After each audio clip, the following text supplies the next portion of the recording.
to the general description. Yeah, well.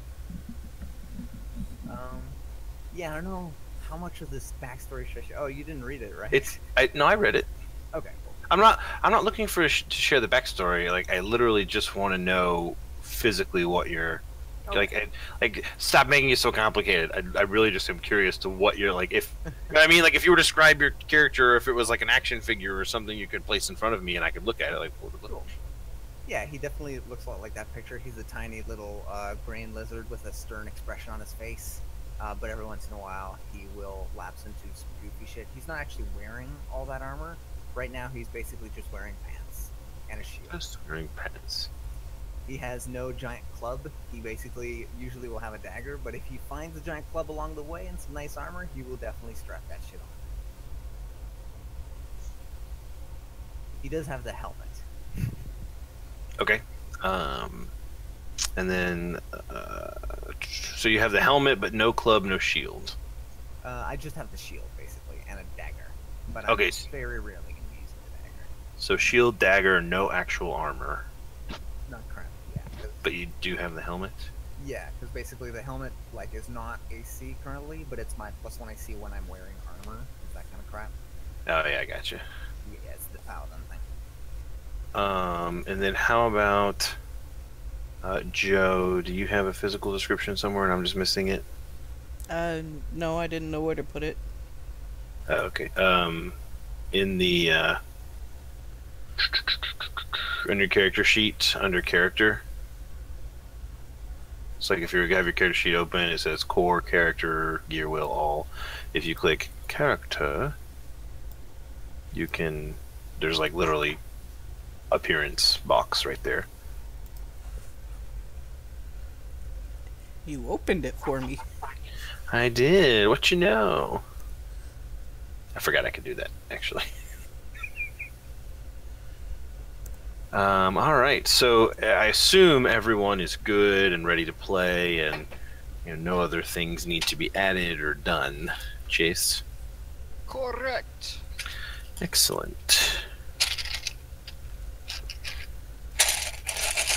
Well then, ladies and germs, I hope you are ready for the shortest adventure ever. So we got like 90 minutes. Really building it up. Yeah.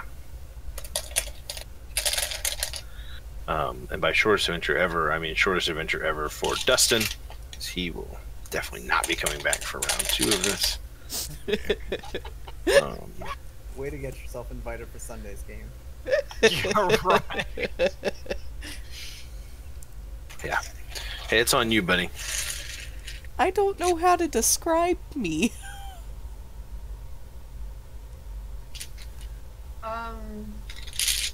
Blonde. No. Redhead.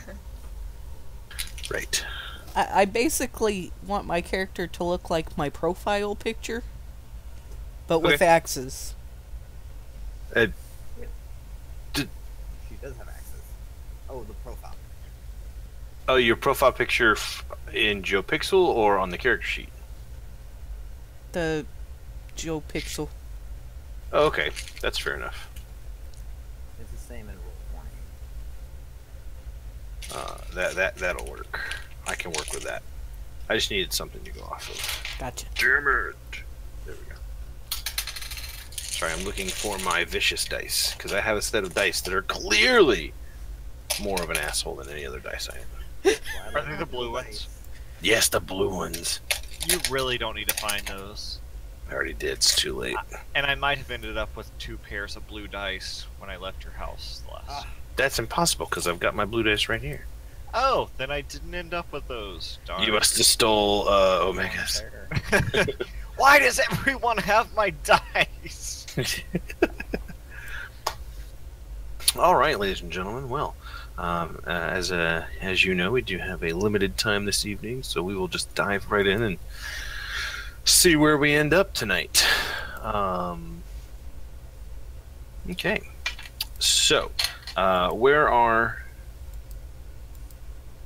Just kind of give you a little bit of setup here. You guys have all been off doing your own things. You have never adventured together, you've never met, you don't know each other from previous existences and or lives.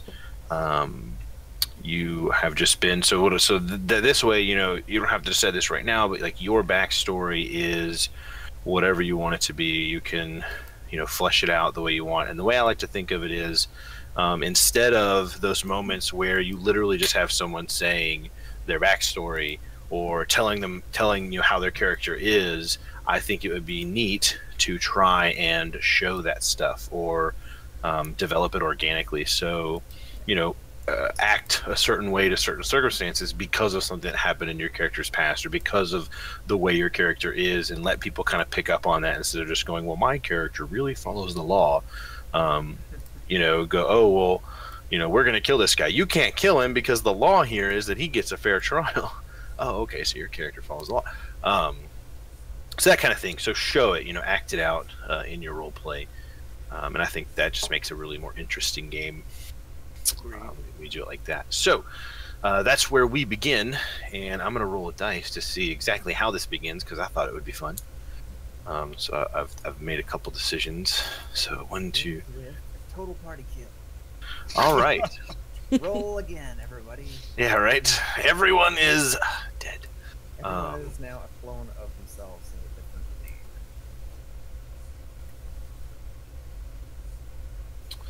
All right, and I did not open.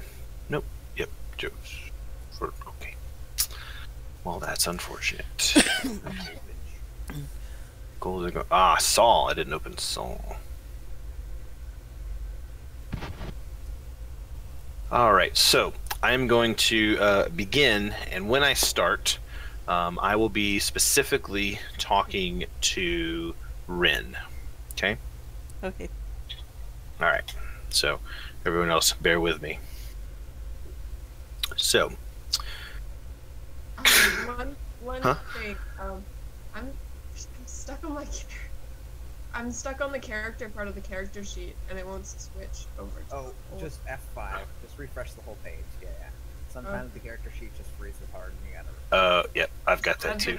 I was opening it and closing it and opening it and closing it. Oh, I think that may have been me. Oh, maybe. Sorry, I was pulling up all your character sheets to read off stuff. Yeah, that might have been it. Right. First I was stuck on core, and then I opened it up again, and then I'm stuck on character, and I'm like, no, go back to when I was stuck on core. Okay. No, I liked it better. I am so glad you asked that question. Fine. Yeah, so I may be clicking buttons. I apologize. Ironically, that's what Glass would have been dealing with. If you could still edit her profile, like she could see you like actively change things in front of her, and it would change her view of the screen. Yeah. I saw that happen a couple times, and I was like, oh, not just here, on other campaigns. I was like, oh, the DM's looking at my stuff. Oh no. Yeah. Oh God, what's he trying to do? Senpai is looking at me. When we do that, it's never good for you. Yeah. It's nerve-wracking. Does he really have that shit? Yeah. Let me see if that's written correctly. Yeah. All right. So, here we go, ladies and gentlemen. Welcome to session 1 of Curse of Strahd. You awake in the middle of the night in a cold sweat from a nightmare you can't recall. You just remember this overwhelming fear of terror.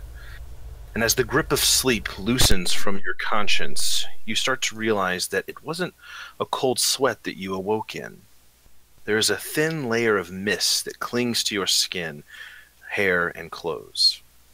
And as you take in your surroundings, you feel a sudden wave of confusion followed by this crash of utter terror.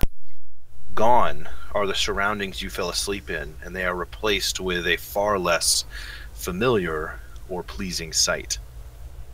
All around you is a thick fog that obscures your vision after a short distance, and you can see naked tree branches of an almost gray wood piercing the thick fog as if grasping at you.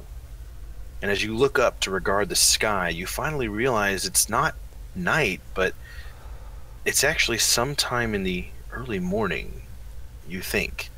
It's Hard to tell since the sky is blanketed in thick, rolling dark gray and black clouds that threaten rain, or worse. The air is damp and stale, and a cold breeze sends an ominous chill up your spine as goosebumps form on your skin. As you survey your dismal and sinister surroundings, you hear a strange, groggy groan and a slight rustle of grass behind you. You freeze. You could have sworn there was nothing behind you when you looked last. Not a few heartbeats ago. And as you slowly turn to face this new presence, you think you see the fog retreating from the clearing back into the forest and blink your eyes in disbelief hard. And once they refocus, you can now make out 3 humanoid forms laying on the ground not 10 feet from you. One, you can see, is a strange, small creature of green skin, and you have robes on, right? I'm basically just wearing like a simple little pant thing, like nearly a loincloth. I'm not wearing much. Okay, so you have like pants, and do you have a tunic or anything on? Nope. Very Okay. basic. Okay, so bare-chested, small, green creature with a metal helm and pants, and a small piece of wood laying near its body. Just a short distance from there, you see a red-headed woman in kind of loincloth, not so much loincloth, but a cloth skirt with a belt, and then a tunic that covers her midriff, and that's about it. 2 axes laying nearby. And the third character you notice is wearing what appears to be very common dark-colored clothes with a clear hood attached to it and silver hair. Beauty power.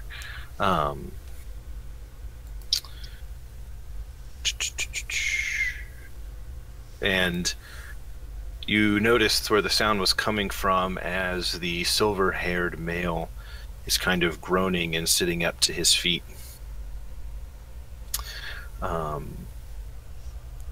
So that is, and then everyone else starts to stir, and you all kind of groggily recall, or not recall, but now see your surroundings, and you can see each other, and the other 3 of you kind of see this green-haired, thin-framed, kind of tan female elf, wearing just this simple kind of leather armor over a plain set of traveling clothes, and just these varying shades of brown, with a wooden shield slung over her tan shoulder, and a scimitar hanging from her hip. Someone did their description.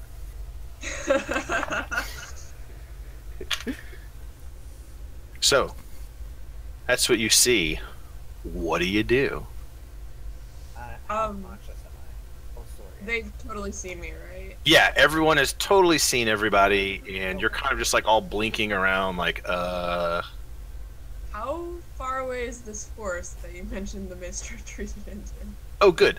So you're all sitting in this clearing that's probably about 30 feet, kind of in diameter.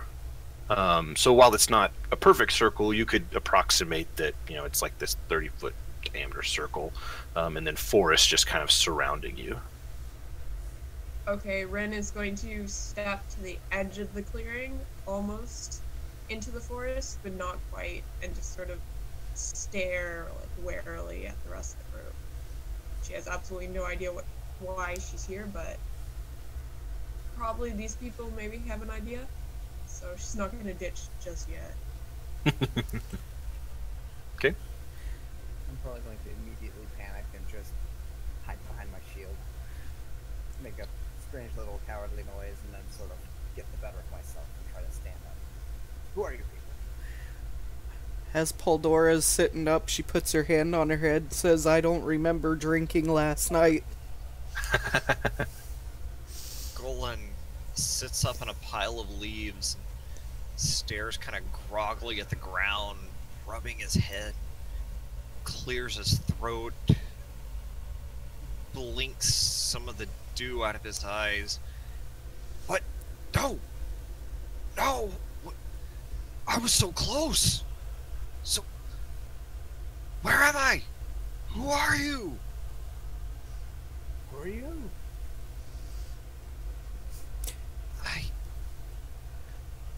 Okay, these people clearly have no idea.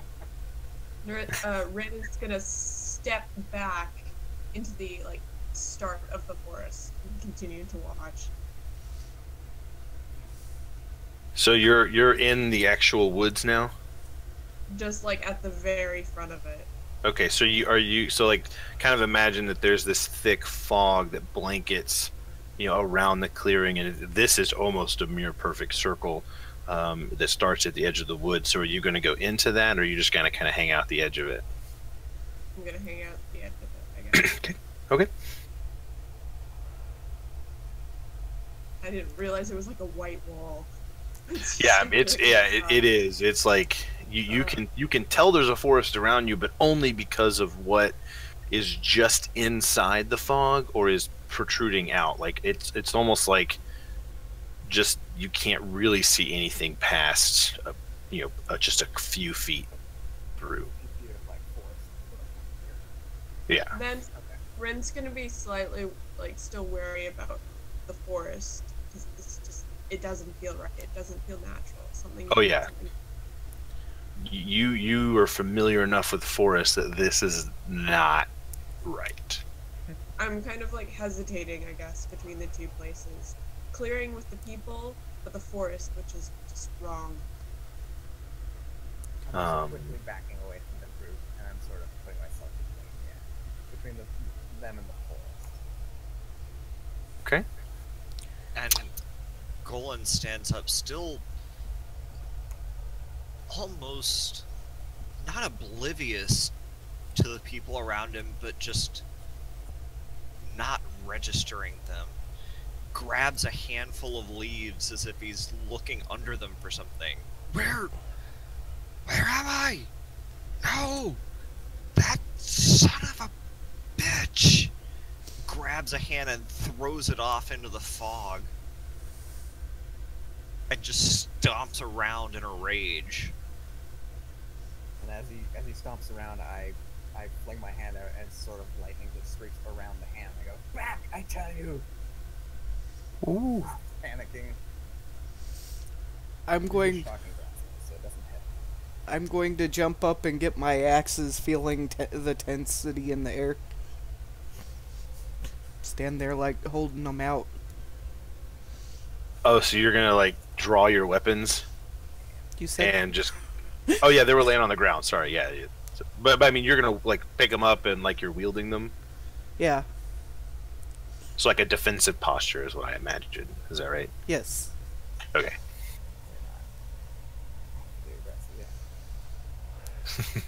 I'm going to kill you all right now. Who are you Golan. people? Hello. Golan just kind of stands there, breathing heavily. He's still got the same pose from when he threw the leaves off into the woods. Breathes heavily and relaxes a little bit. I'm Golan from Waterdeep, and he stops and looks around. This is not Waterdeep. No, it is. No, it's definitely not Waterdeep. And I'm sort of shocked that you would say that because I don't live anywhere near water. So the kobold is very surprised and starts questioning you about how did you get here? Waterdeep is the other side of the land. I don't even know what you call this place. Well, don't know the answer to your first question, and I don't know enough to disagree with you on the second part, but all I know is I was chasing someone, and he ran into the fog, and I ran after him, and it just got thicker and thicker, and I don't know, it washed over me, drowned out my other senses, and the next thing I know, I'm opening my eyes here with you. Who were you chasing? I was chasing a goat. And Rin, it is this time that you notice that out of the corner of your eye, you can see or begin to notice shadows moving within the fog. Or is it the light? Or your imagination? You're not sure at this point, but either way, one thing becomes very clear. The fog is closing in on all of you. Except on one side where you kind of can notice a narrow trail that wanders off through the trees, free of any of the pressing fog, start to open. I had my back to it. I sort of stiffen and back away from this enclosing wall and the shadows, and then after backing away slightly, I start to head at a fast walk, I'd say, towards this side that seems to be opening up on a path. Still really suspicious, still really alert, and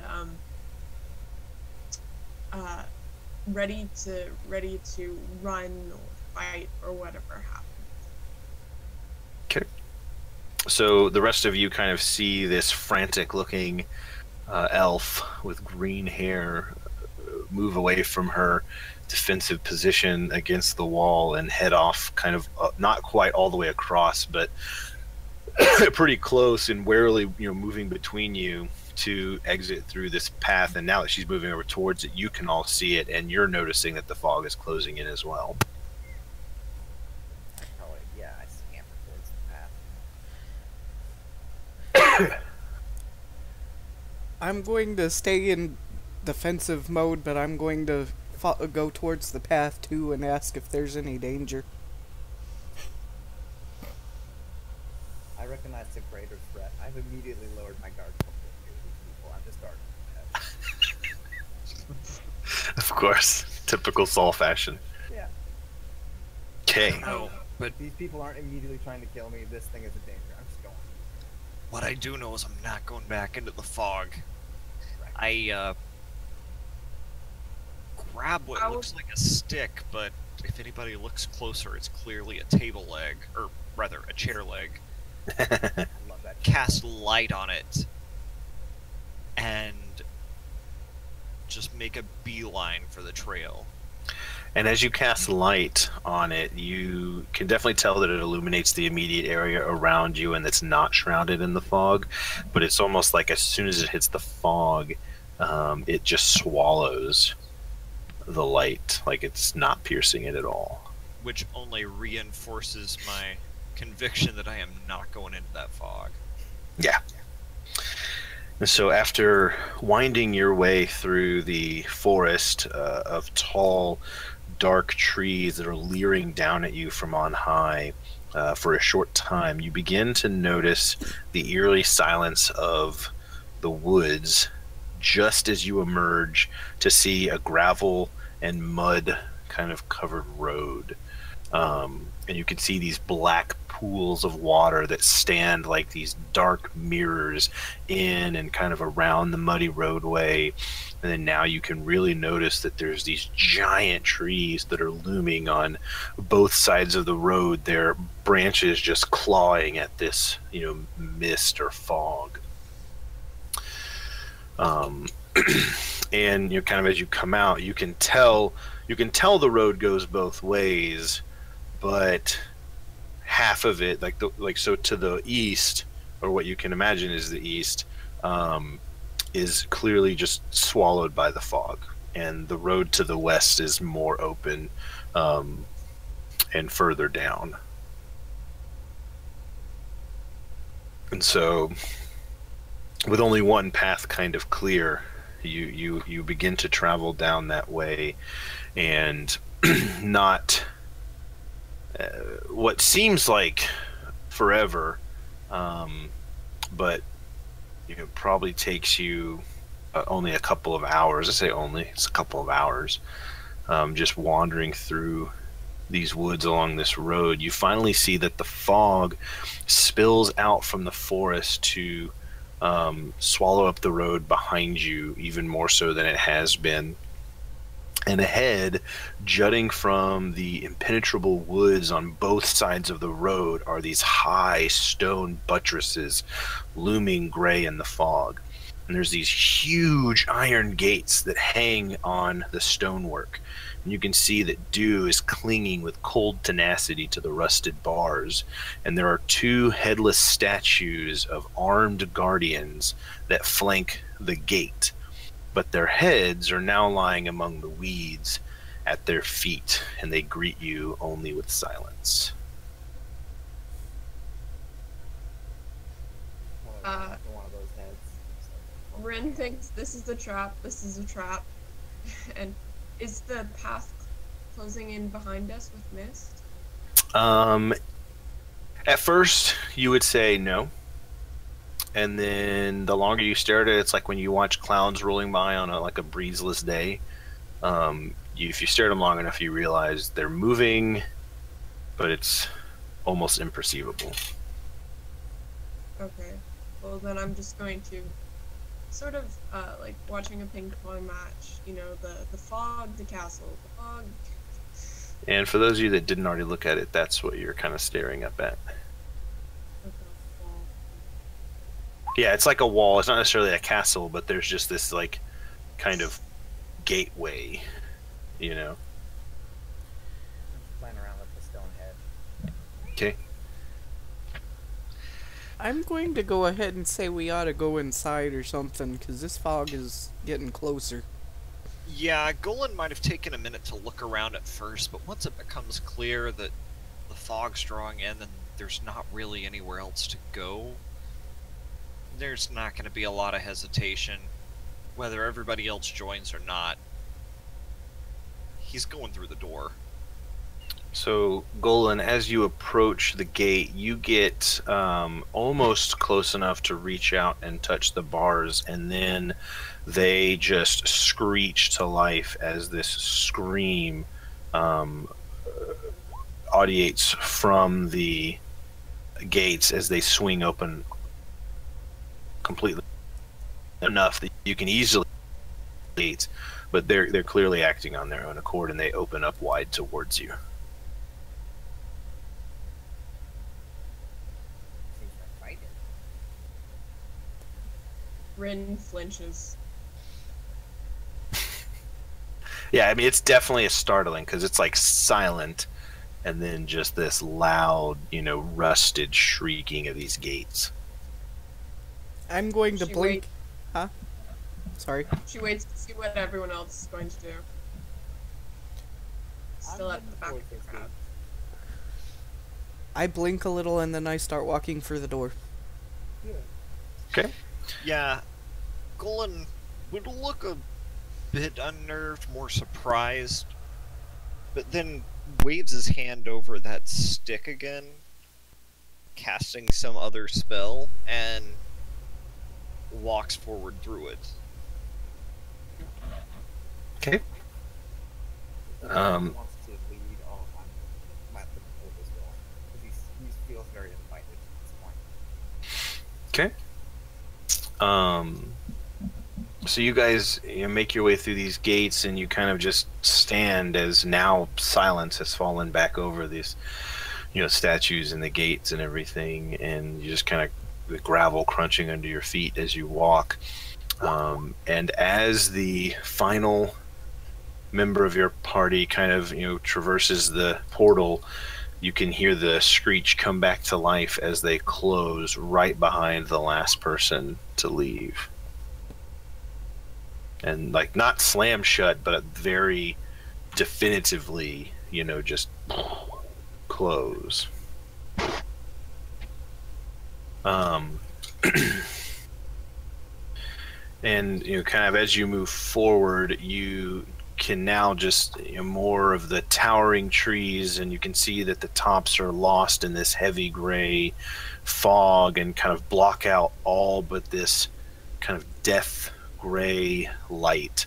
The tree trunks you can see now are unnaturally close to one another, and the woods have this silence of a forgotten grave, yet they kind of exude this feeling of an unvoiced kind of scream.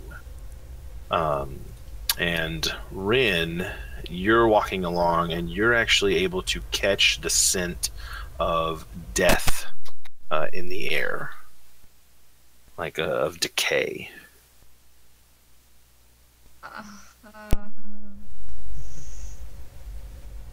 I'm so freaked out at this point already that it's difficult for me to be even more freaked out. It's just everything has been bad, nothing has been good. To be honest, less so than the smell of death, it was the unnaturalness of the forest that scared me. Yeah, that was not pleasant for you. No, not at all. Okay.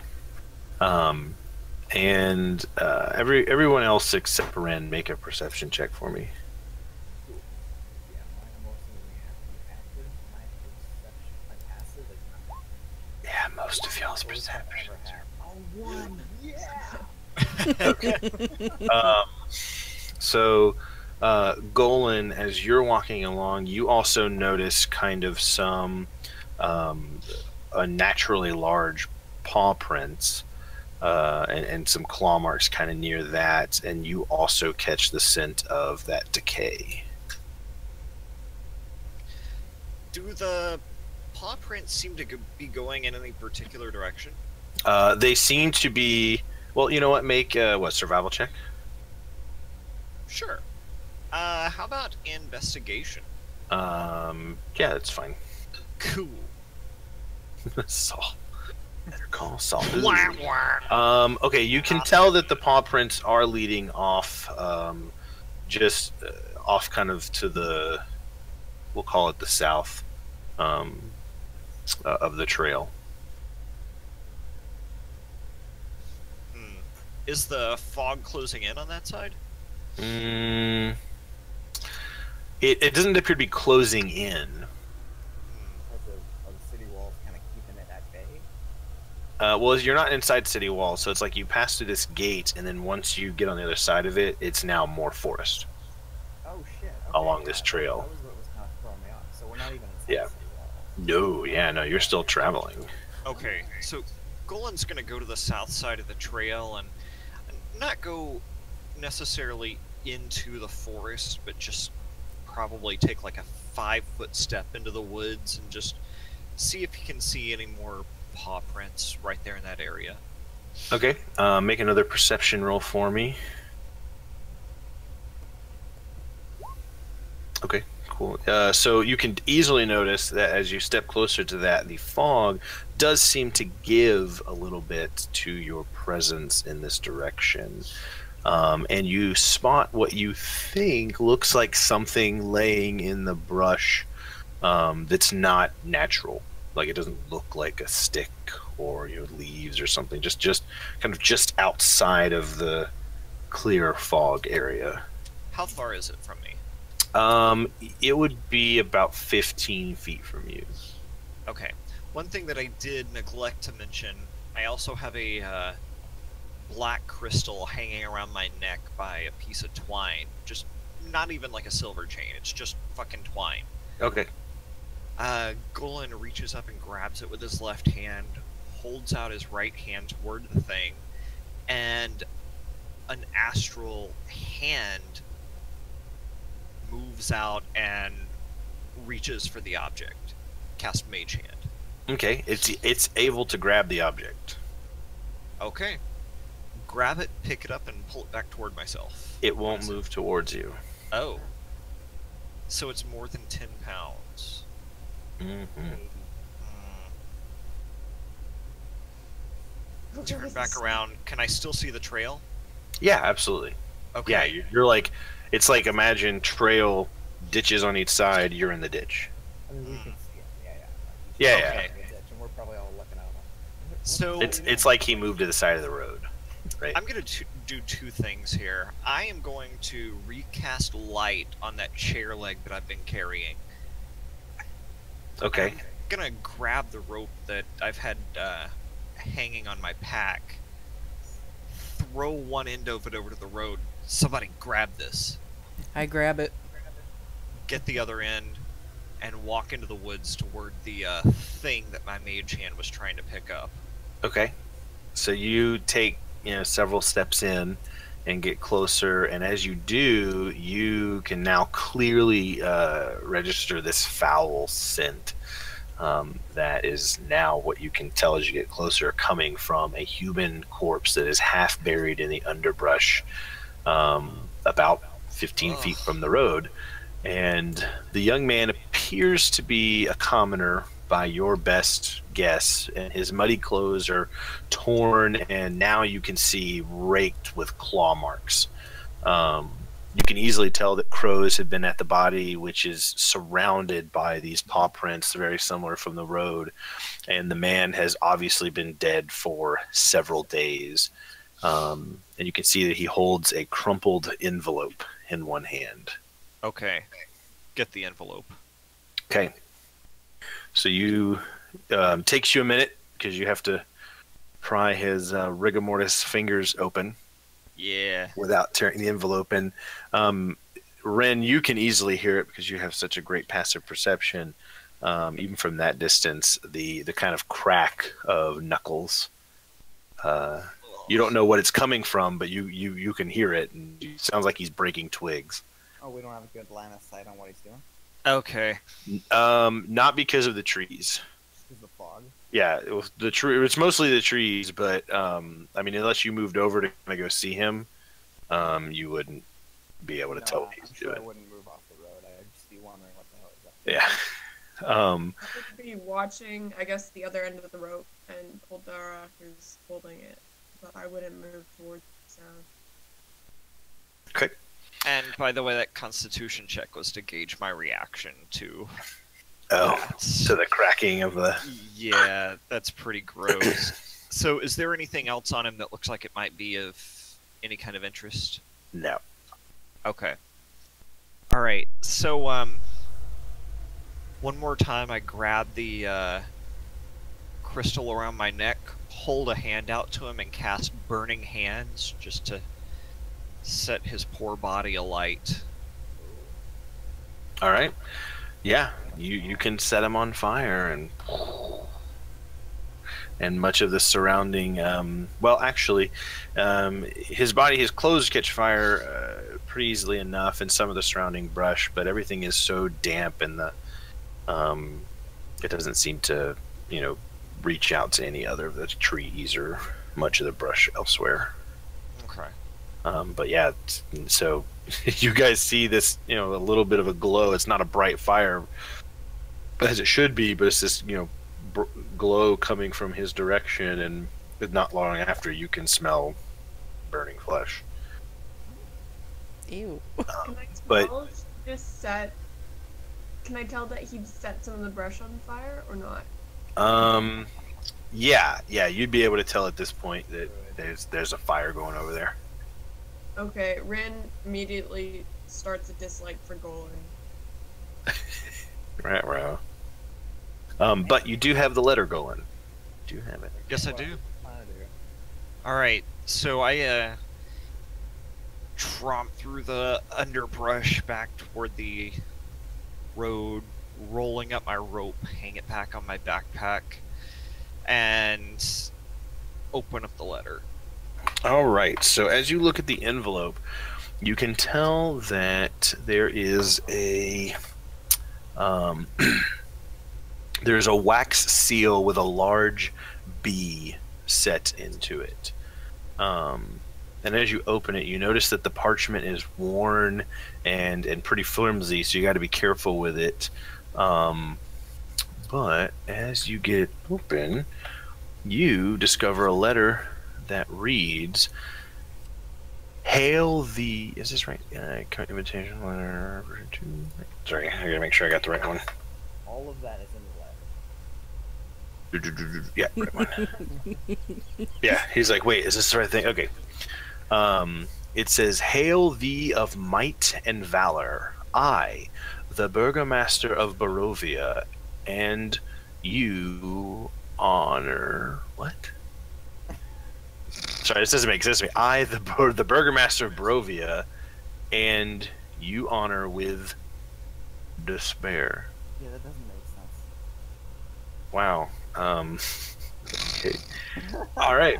That's what the book says. Right? Every once in a while, there's weird shit like that. That's probably the physical book too, right? Yeah, I'm sorry. I, the Burgomaster of Barovia, send you honor with despair. Sorry, it looks like and. It's written in incredibly small cursive. My adopted daughter, the fair Irina Kolyana, has been these last nights bitten by a vampire. For over 400 years, this creature has drained the lifeblood of my people. How my dear Irina languishes and dies. Oh, now, my dear Irina languishes and dies from an unholy wound caused by this vile beast. He has become too powerful to conquer.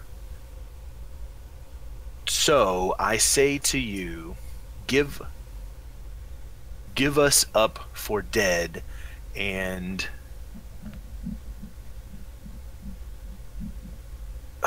leave this land with your symbols of good.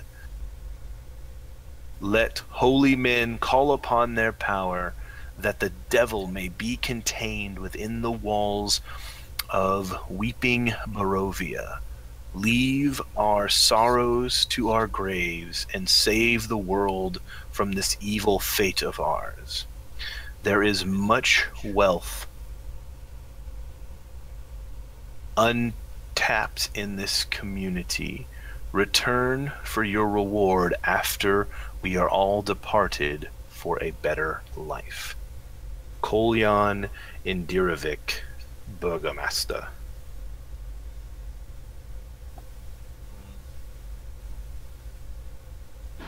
So, once it becomes clear what the letter is about, I would have started reading it out loud. Yeah. Okay. This is... I don't know where we are, but I guess now I know why. Why? The vampires? I sort of grab the crystal star around my neck, and my gaze just kind of hardens a little bit. I don't say anything.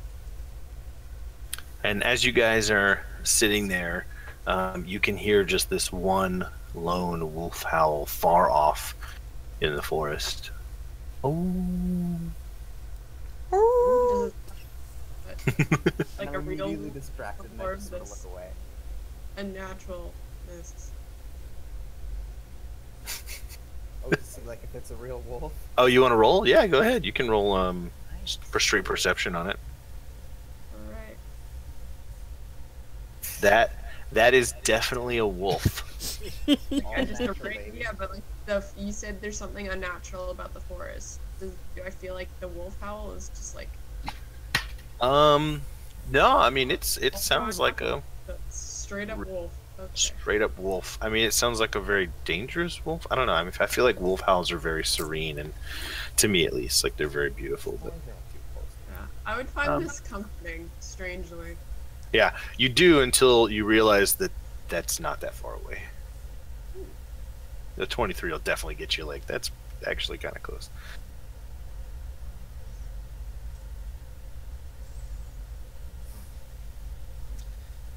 I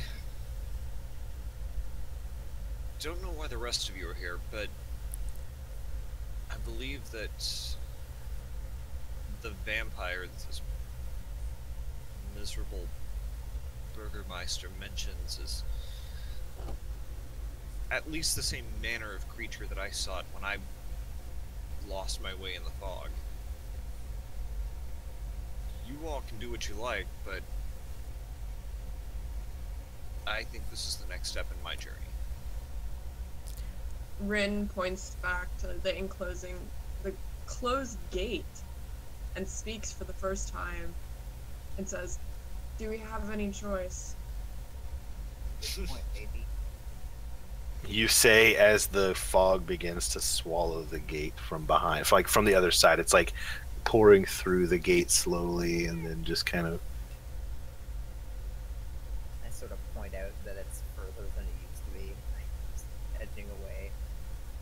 Yeah. We go down this way. It almost seems like the fog was responding to your question, Ren.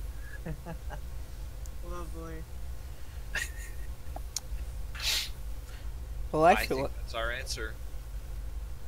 So, you guys continue walking down this road, and it's much more of the same. And as you turn it apart, you can hear a second wolf howl, kind of in response to the first, and then now there's a little duet going on. And pretty soon that fades away, and you just kind of keep walking. And after about 3 hours of just walking and looking for anything different, you can see, well, actually about 2 hours, you kind of see the forest open up into this wider, or at least fall away. You can't really tell if it's a wide field or anything because the fog does still kind of permeate the area, but it seems like the trees kind of fall away and there's just road and fog and gray sky. And then about an hour later, you start to see these tall shapes that are looming out of this, dense fog that surrounds everything. And the muddy ground underfoot gives way to this slick, wet cobblestone. And the tall shapes become recognizable as village dwellings. The windows of each house kind of stare at you from pools of blackness, and no sound cuts the silence except for a mournful sobbing that echoes through the streets from a distance. And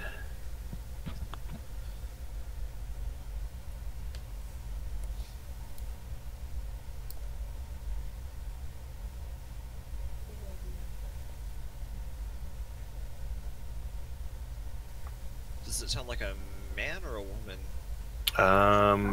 roll a perception. Oh no! God dang it, Dustin. Roll perception for me. Also, Dustin doesn't have a name tag.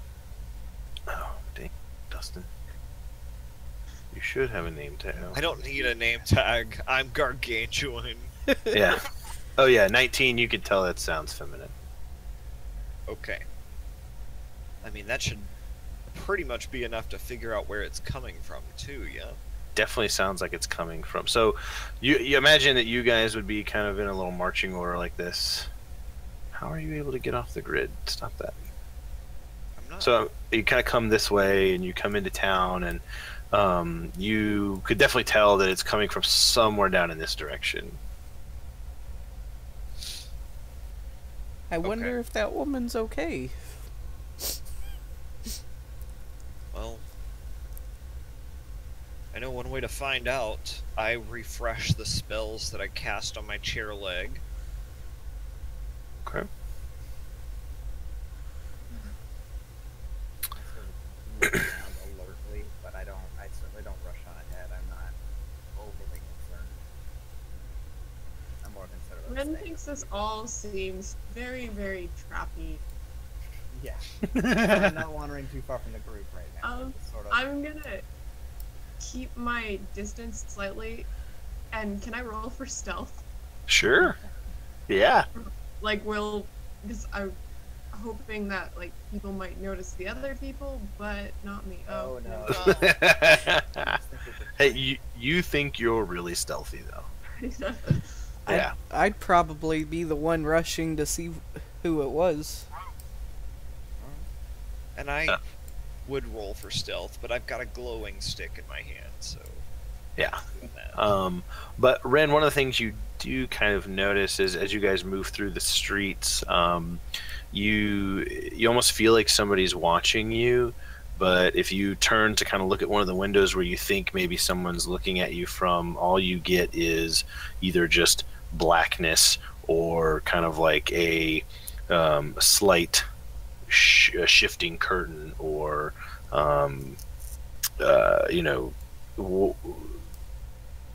blowing drape. Okay. But as you, so Paul, as you get forward into this little square area here, you can easily see a pillar of light that is just kind of this single shaft that thrusts its illumination into the main square, and its brightness kind of looks like just this solid pillar in this heavy fog, and it's coming from this building over here, kind of out, at an angle, kind of like this, into the middle of the square. But you can tell that the moaning is coming from the south. I'm going towards the moaning. Okay, and you don't really hear anything from this building, so. All right. I am too, although at this point I do dispel the light on my stick, not the other spell. So you, Paul, kind of walk up, and you can definitely tell that it's coming from this building here. It's echoing very strongly from here. And so, again, this moaning sob just kind of floats through the still gray streets and just coloring your thoughts with this sadness. I mean, it's very plaintive. And the sound is flowing from this dark 2-story townhouse. And you can see that the windows are all boarded up.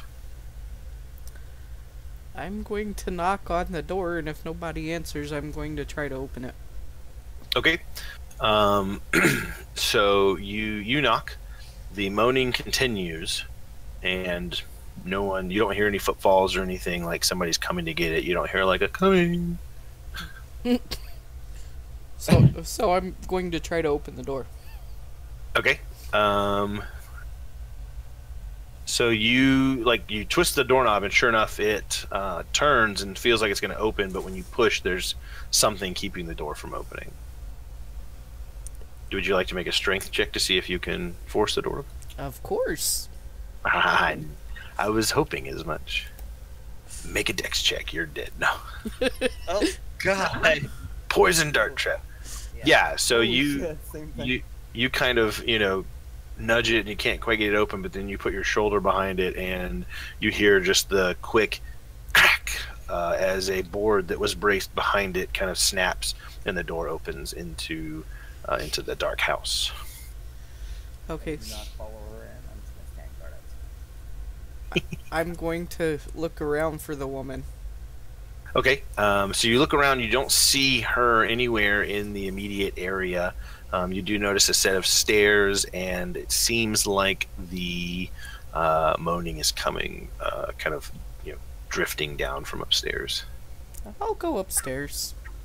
Okay. The only one going in the house. Yep, Paul goes in. Does anybody follow? Follow in also. Okay. Ren, you still hanging out in the back?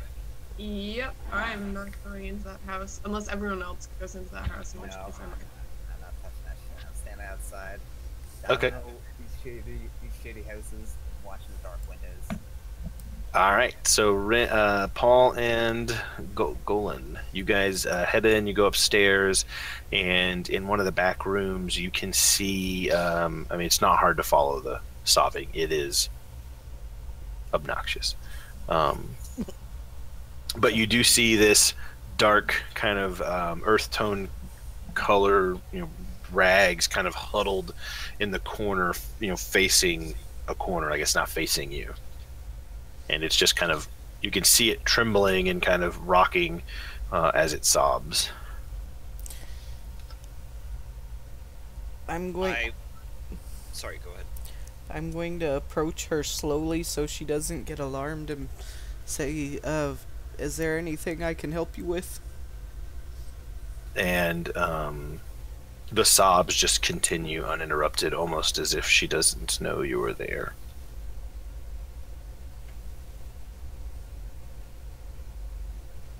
That's all I got. Ma'am? And I put a hand on her shoulder.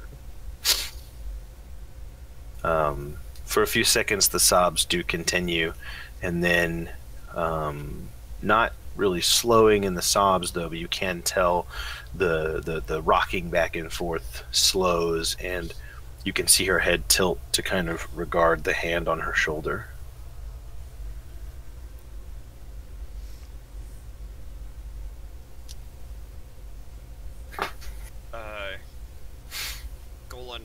pauses for a moment,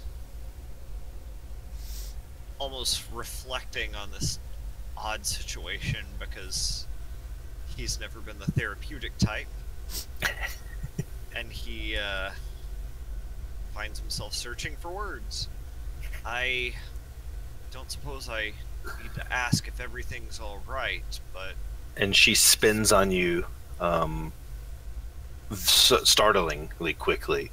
Not like gets up or anything, but her head fully turns to regard you, and you can see this tear-soaked, puffy-eyed face of an older woman, and she just looks up at you with these wet eyes, and through sobs and gasps, just asks, "Did you bring her home? Is she here?" I'm sorry, but bring who?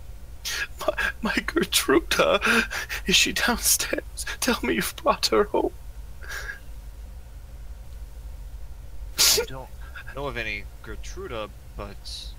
And the sobs just increase at that point. I'm sure we can help if you'll tell us what's happening. And it takes a few... I mean, imagine someone that's uncontrollably bawling, right? It takes her a second. She kind of sucks in some deep breaths to calm herself a little. And my little girl, she's always been here. I've kept her safe for years.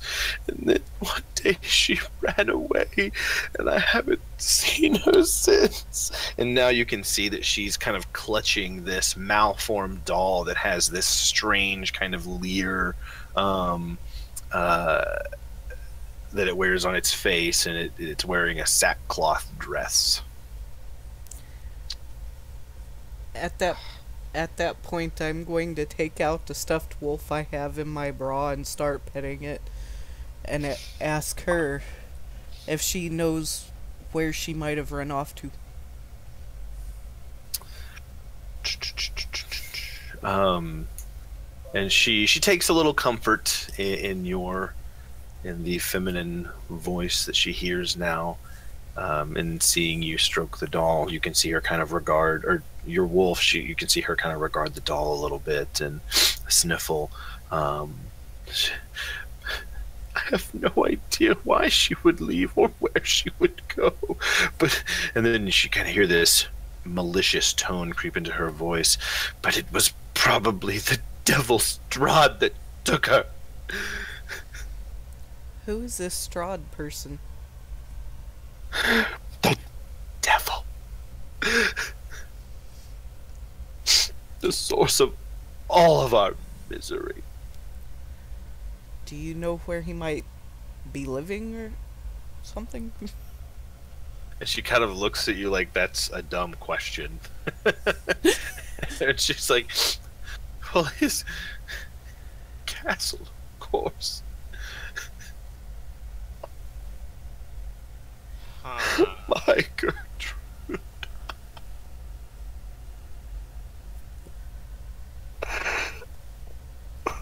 Golan makes a face like things are starting to click into place.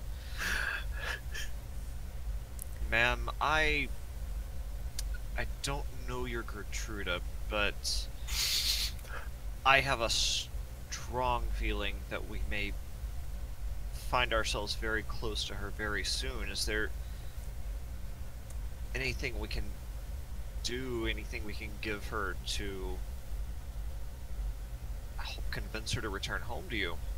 And now at this point, her body does swing towards you, and one hand shoots out as the other one continues to clutch her doll to her chest, and she's kind of like on like crawling as best she can on just her knees, and she grabs the hem of your clothes to hold herself up, and now she's just looking at you. You have to bring my Gertruda back. You have to, please.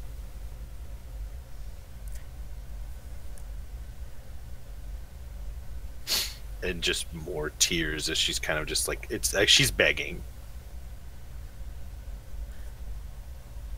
Golan nods quietly. We'll do everything we can. And then she just crumples into this heap on the floor.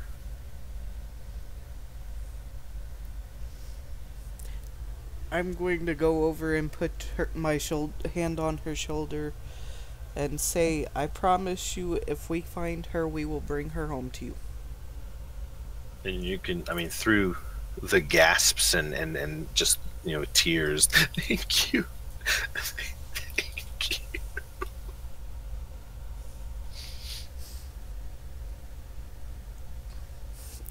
It's no problem. She's just clutching that doll all the tighter. Golan turns to leave, but then stops and turns back. Ma'am, I hate to press another question, but I think a key to our finding your daughter may lie with the Burgermeister. Can you tell us where to find him? The house at the end of the lane to the south.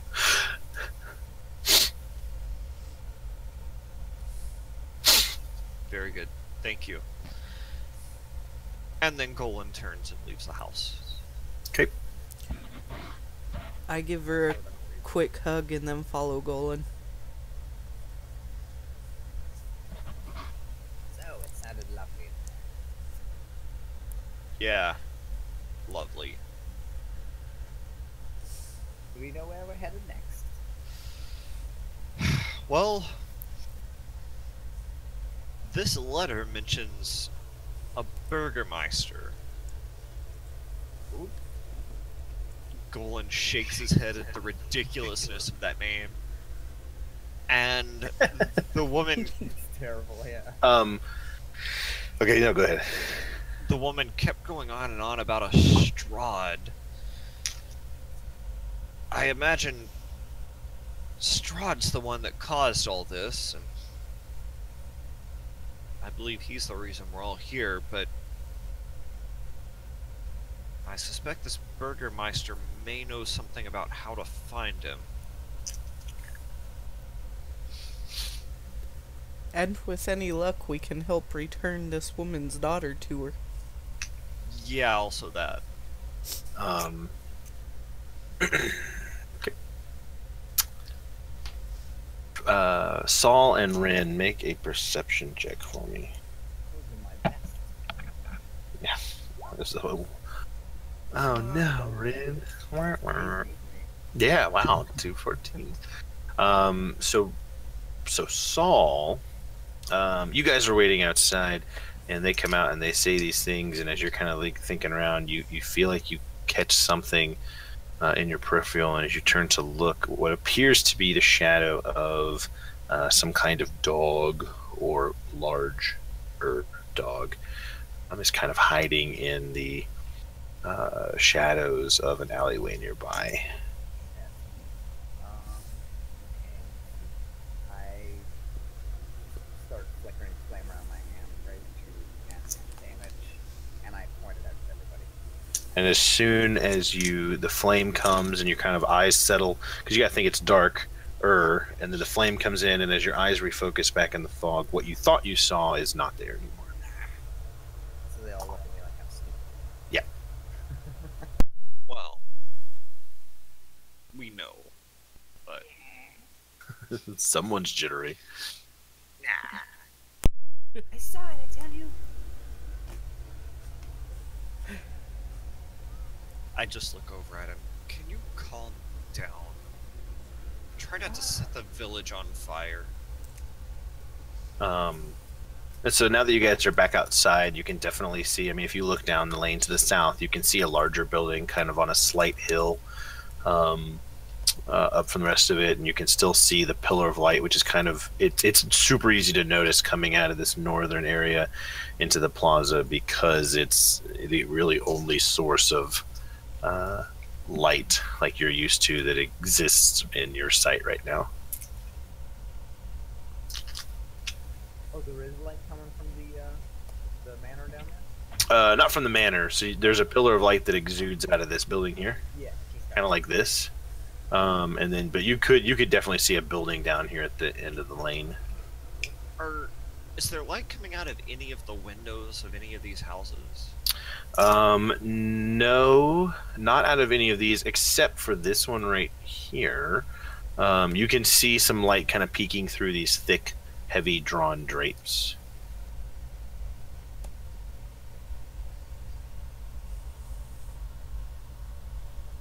And as you're kind of looking around and seeing this, you do notice, I can find it,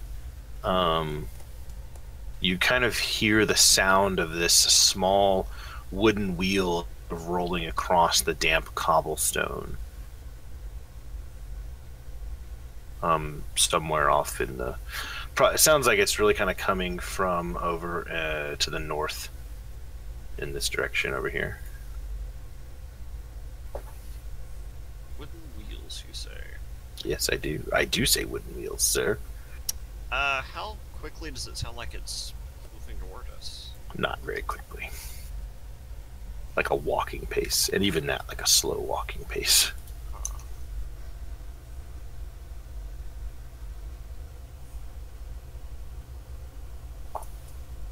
I say first thing should be to head to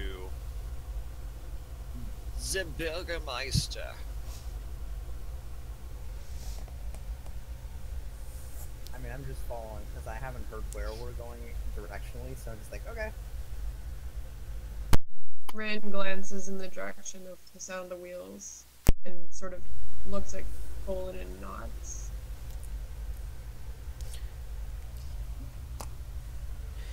Yeah, I think we should go to the Burgermeister. I'm with you on that one. Okay.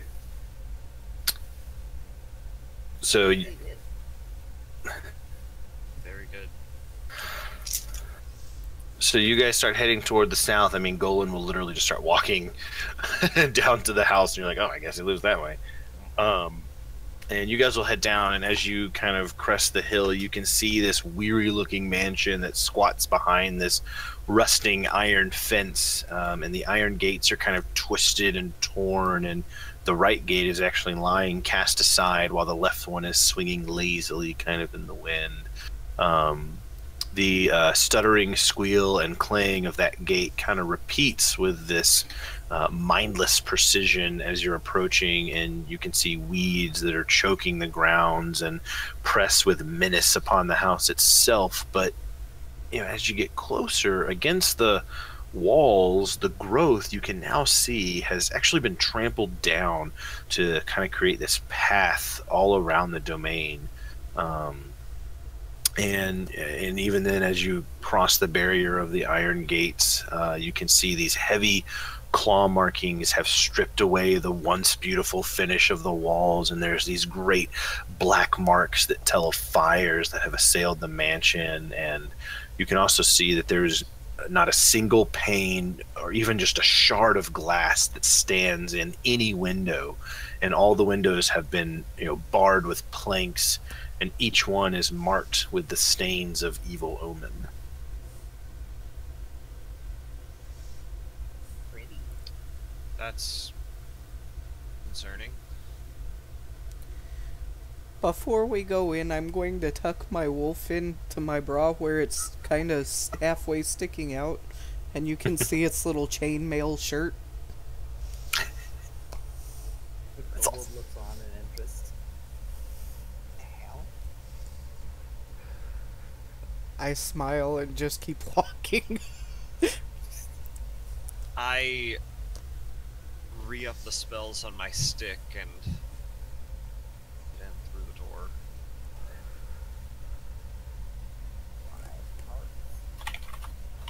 So you walk them through the gate and go to the door? Yep. Okay. Do you knock, or you just walk up to the door? Absolutely. All right. You knock, and after a few heartbeats, you kind of hear this soft voice. Who is it?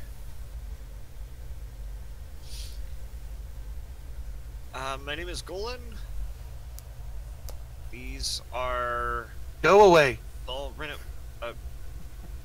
we're looking for the Burgermeister. He's not here. Go away. Where would we find him? Not here. Go away. I was told he lived here, and I have a letter from him. He does. He did. He's not here. Go away.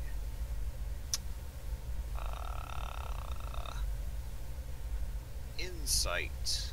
Okay. I would definitely also insight, just like I'm very curious at this. All right, I love it.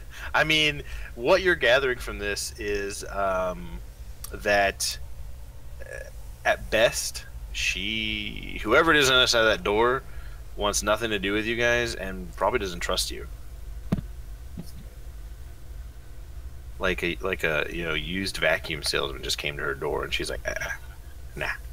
Or someone carrying a white shirt, red tie, and a Book of Mormon. Anyway. Oh, that's wrong. I'm sorry. No. I hold a hand to the door and speak loudly. Open. Whoa. Wisdom saving throw. Wow. Okay.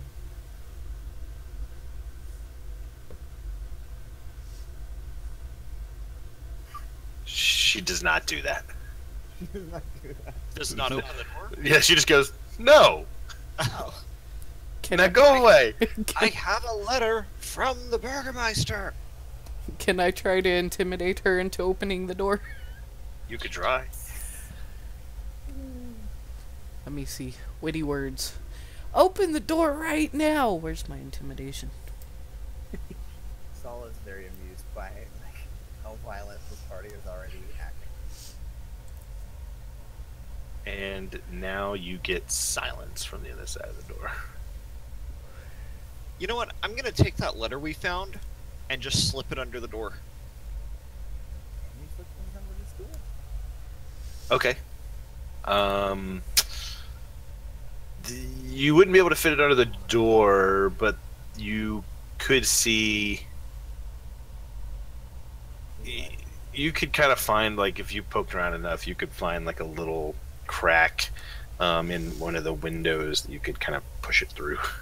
Then I do that. Yeah. Okay, so And you get then it inside. Tap on the window a couple of times. And roll a perception check. Right. 1 sec. Oh, well. Oh, wow. Crickets. With a 0. Wah, wah. First time that's ever actually happened. Yeah. Oh, I've seen those many times. Okay, yeah, you don't hear anything. After a few moments of silence, I'll take a little pebble and just throw it out the window. The only thing worse than a natural one. No, I've seen -1s. Oh man. Oh yeah. Alright, So you'll finally get a response back, and you'll. This proves nothing. It's a letter my father sent out weeks ago. Your Well, days father? ago. You'd say days ago. Days ago. It doesn't mean I can trust you. For all I know, you're working for the devil himself, and you've come to take me to him. Does that make you the daughter he speaks of? I'm not telling you anything else. Now go away. I don't know that we can really convince her we're not working Uh, for them right now. Well, if you are Arena, you certainly sound better. If you're not Arena, then you know she has a problem. And somebody has to do something about it. You better leave. My brother will be home soon, and when he does, I'm sure he will murder you all. Is she rolling an intimidation check on us? No. Just talking. Where is your brother? For the last time, it is none of your concern. Eh. And even then, I wouldn't tell you. Why, so you can go kill him yourself? No, so we can go talk to him. I don't believe you. Suit yourself. These people seem content with their vampire. And Golan starts walking away. Yep, I just follow. with his light stick to make sure they see him walking away. Okay. Yeah. Little procession walks back up, huh? Yeah. Fuck that lady. All right, and Golan, as you kind of come back into the square, you can catch a glimpse. Wait, actually, no, you can't. Never mind. You just see the pillar of light still. Okay. Ren was gonna do something there. Well, with no other notion of where to go in this town, gonna be a sucker and head for the light. Go towards the light. I'm going to eagerly follow into what seems like a tavern because I'm thirsty. So, as you guys walk toward the light, you can see this building, and you can see that above this gaping doorway there is a sign that hangs kind of precariously askew, proclaiming that this is the Blood on the Vine Tavern. And What a lovely name. Rin, you would be able to notice that as you pass under the sign, the where it says "Blood of the Vine," there's actually an N that has been scratched over the F, and so instead of reading, "Blood of the Vine," it reads "Blood on the Vine Tavern." Lovely.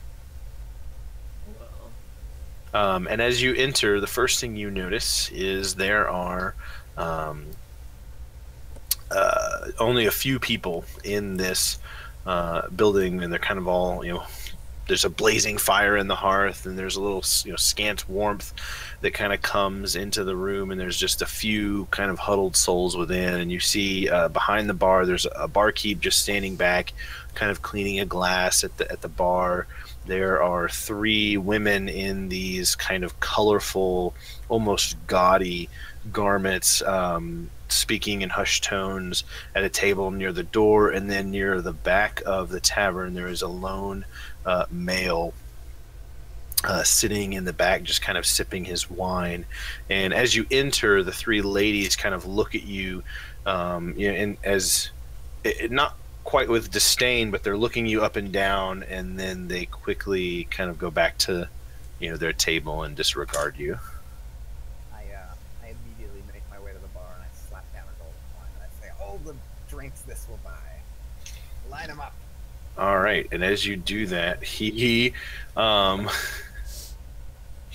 goes back down and he pulls up 10 pitchers of this kind of red liquid.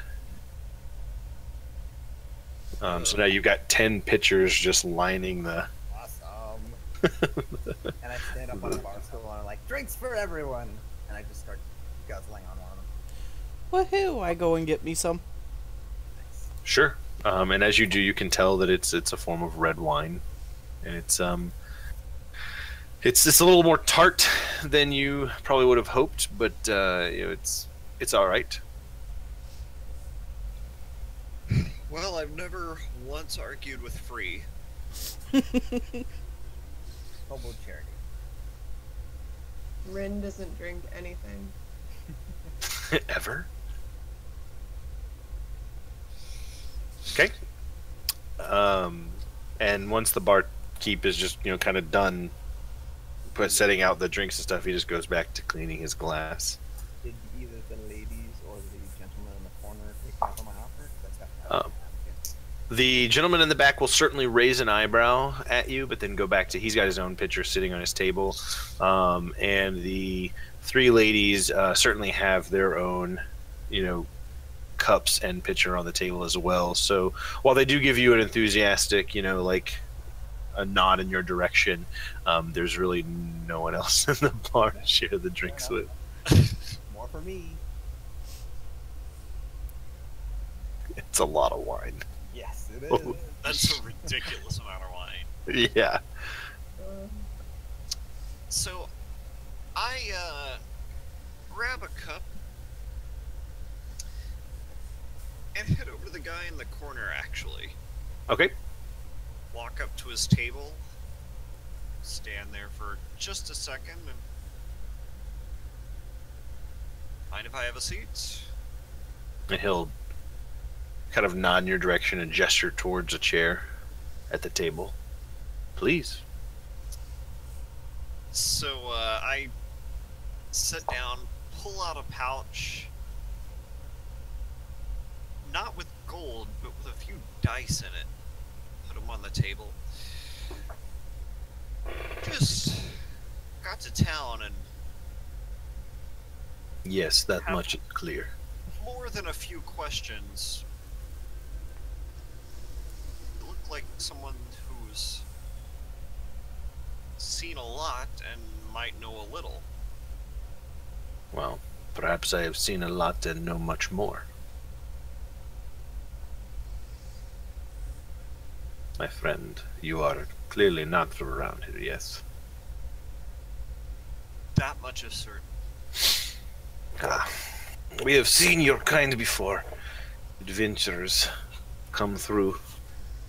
Always come through, never leave.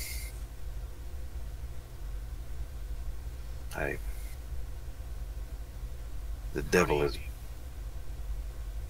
For decades, generations, we have heard stories. Adventurers brought to this land by the devil for his games, for his amusement. All have wandered off into the mist, stormed his castle in hopes of glorious defeat. None have come back. None have left. I am sorry to break this news to you, but you will be no different. I was starting to suspect this might be deliberate. What exactly do you think his angle in this game is? None can say for sure. Strahd is a very private man. He only comes down when he is hungry, or to torment us. Or my sister. Your sister? Yes. 3 nights he has visited my sister now. Twice he has fed upon her, inflicted her with his devil disease. You are adventurer, yes? These are your friends? Well, I don't know about adventure by choice. Don't know if you could truly call them friends, but we're here together. He kind of nods his head. Perhaps you can be of use to me. How so? My sister is being tormented by the devil, and I seek to get her somewhere safe, somewhere far from his reach and his gaze. I want to take her to Vallaki, behind their defenced walls, but I cannot take her alone. It is too dangerous to move her outside the house. At least in her bedroom, she is safe. Without her invitation, he cannot come in. Is your sister's name Arena? That definitely gets a raised eyebrow to him.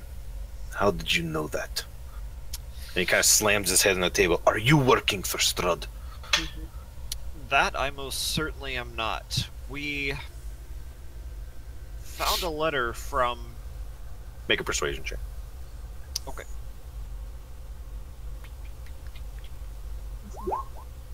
Ooh.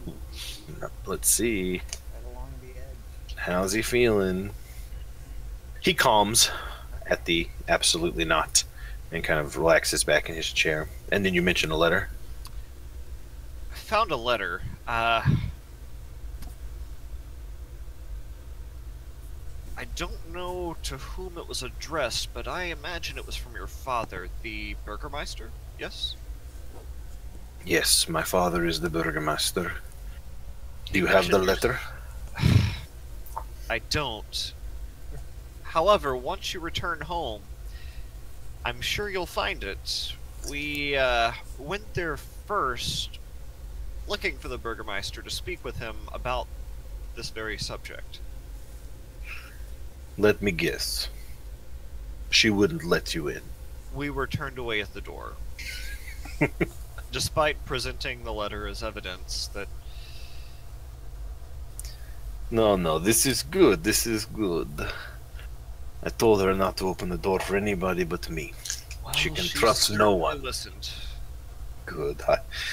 I apologize if she was rude, but it is a safety precaution, I can assure you.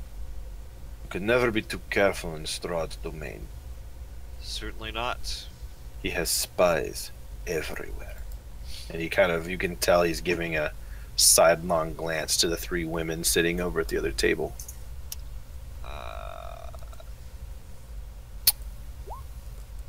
Okay. Yeah.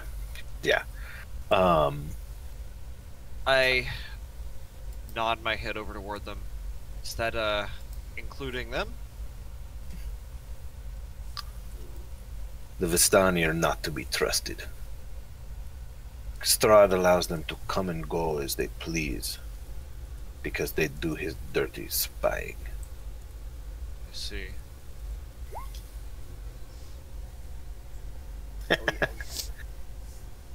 And the rest of you guys at the bar, I'm sure you've been doing kind of your own things, or you start up your drinking contests, and you now notice that the bartender is, kind of cleaning his glasses, and he goes through about 2 or 3 of them, and they're all kind of in a row, and there's only 12. And as he finishes and puts the last one in place, you see him reach over and grab the first one in the row and start cleaning that one, kind of starting over, almost like he was programmed to do so. So I will take her up on that drinking contest. So back to the conversation.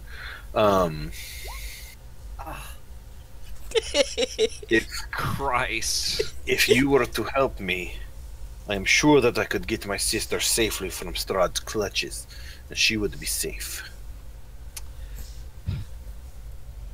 And where is it you said she would need to go for safety? Vallaki. It is in the middle of the valley of Barovia. It is about a day's walk from here. And you think so short a distance would bring her safety? Vallaki has walls that are protected by their temple. It still holds holy powers within it. They repel Strahd's minions constantly. He is not allowed within the village. If such a place exists, why do all of you poor people still live here? Some of us, Barovia is our home. It wouldn't seem right to just leave it. But when it comes to the safety of my sister, it must be done. As good a reason as any, I suppose. I just wonder how much good that would do. After all, I was not safe in the heart of Waterdeep. I have to try. Anything would be better than under the shadow of his castle upon the mountain. And if he does not know where she is, and I keep her safe and keep her secret, I can save her. Indeed. Well, I'm sure we can help you, but in return, I know what fate you expect, but the least we could ask is a little information. I promise that if you help me, I will return the favor in any way that I can. Golan nods, looks over at the bar. Do you think we could start this in the morning? I'm fine. Me too. So I'm just sort of curled around the bottom of the bar stool right now. Rin's just like sitting Yes. on the bar stool, hands in like clutched in her lap. She's starting to think that Saul and Joe are not super big threats anymore. You certainly have a talent for understatements. Okay. She's not friendly either, but just less wary about them. Once again, they just like strolled into town and started drinking. In the middle of this creepy ass dangerous town. Yeah. Drinking. Creepy ass dangerous Where town. you do your drinking. Absolutely. And so, the man sitting before you will kind of reach up. My name is Ismark. Ismark, and Golan reaches across the table, shakes his hand. My name is Golan. Just Golan. And Golan. these, he points in order, are Poldara, Ren, and... How do they one of the know what florists. name? Hello. I feel like you just pop up real quick, like, hello, and then slunk back down. I appreciate your help. I just have to make sure my sister is safe. Now, you mentioned a letter that you found. That's right. Was it strapped to the gate? It was not. It was,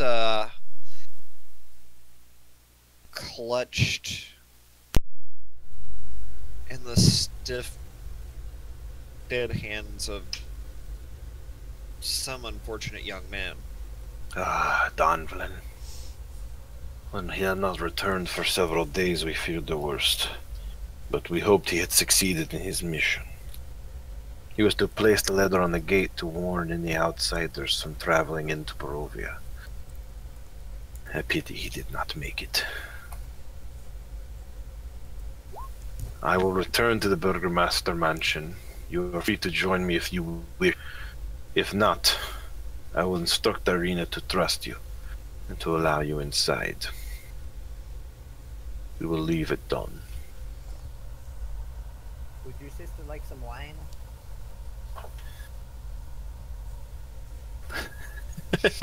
He kind of like peeks over at you.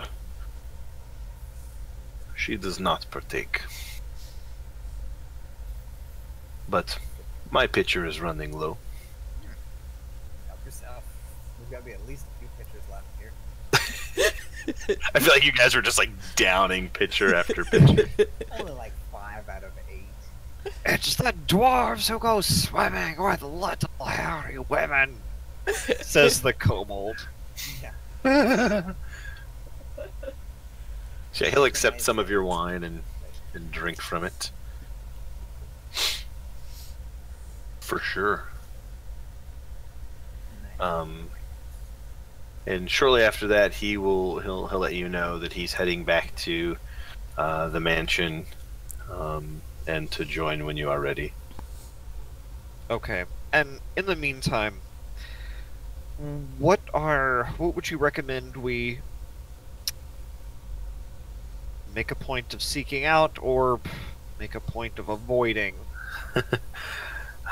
He tells you, I would avoid the villagers. They are very wary of outsiders. Seems we won't have much problem with that.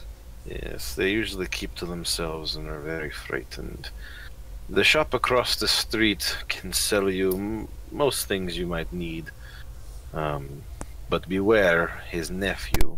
He does not tolerate being bothered. Other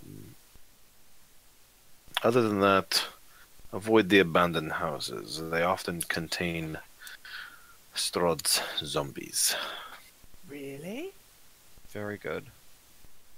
I sort of Yes. perk up at the mention of zombies. Trust me, you want nothing to do with those zombies. Don't I? No, you don't. And he goes, oh, and one more thing. If you see a raven, do not harm it. It is terribly bad luck in Barovia. Seems like most things are. Yes, unfortunately, this is a land of little hope and much sorrow. And one last question, just on a personal note.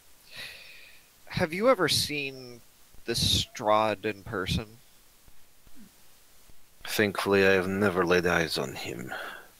For if I did, I would certainly have killed him.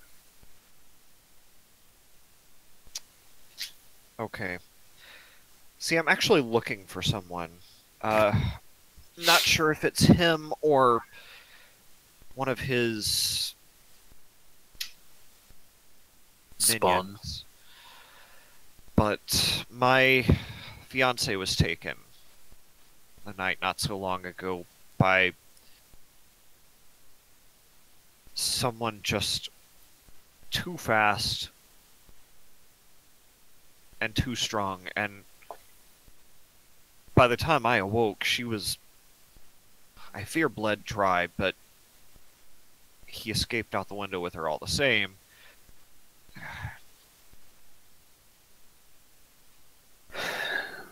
That is not a lot of information to go on. But if it was Strahd that took her, you would most certainly find her at his castle, where he keeps his concubines, or so I have been told. And do you know exactly how far we are now from Waterdeep or any other civilized parts of the world? He certainly has a quizzical look on his face when you say Waterdeep.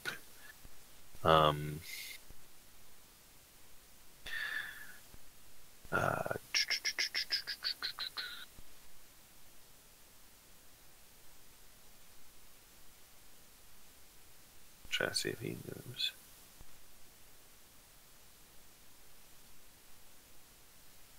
There are no such lands in this place. And any adventurer who has come here and attempted to leave the land of Barovia, they begin to choke on the fog and perish.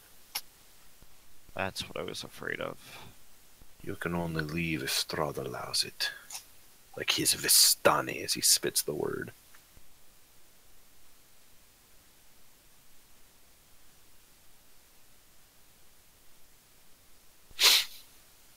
Then he moves towards the door.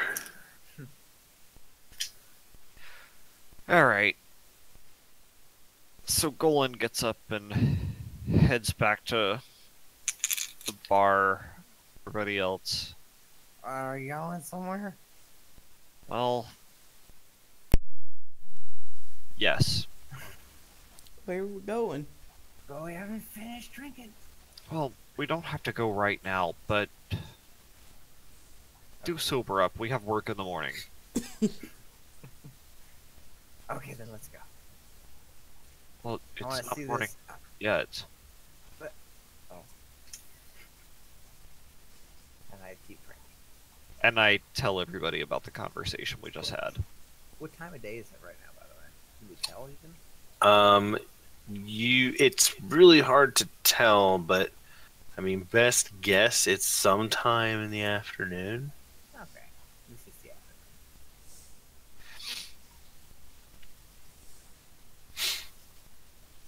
So, and now you're just left alone with your group, who is half inebriated, and the three women sitting at the table, and the bartender, who is, you guessed it, still cleaning his glasses.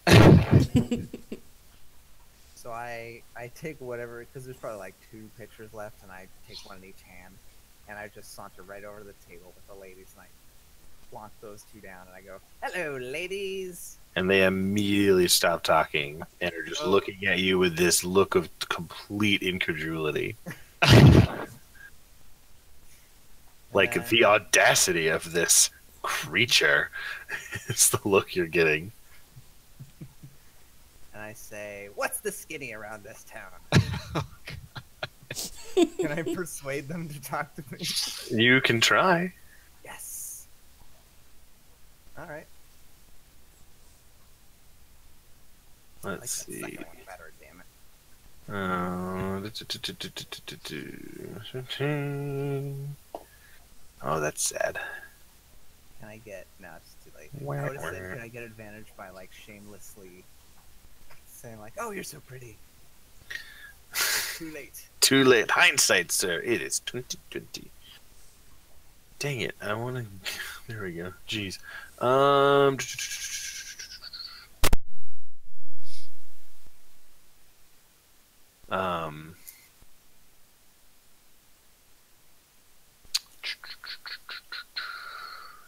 The skinny. Like me. And I sort of stand up on the bench. They look very unimpressed.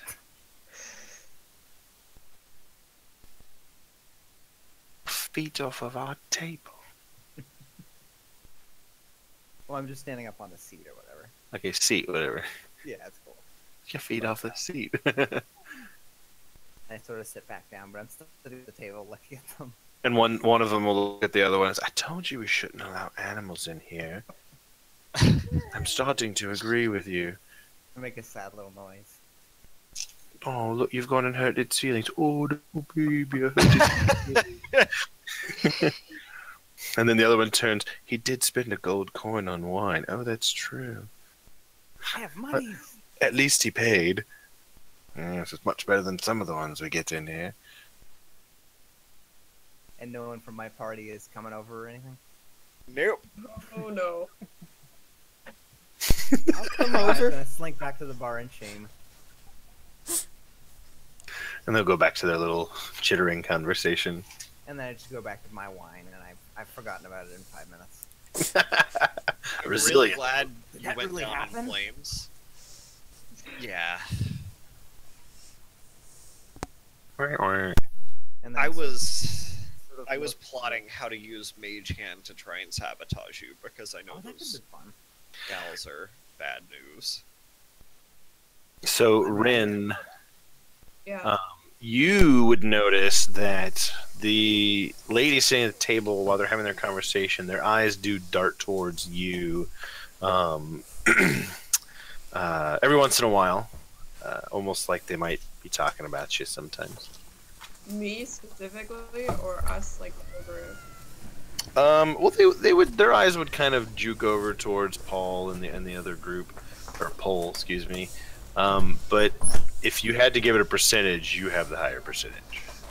Green hair. Well, that's true.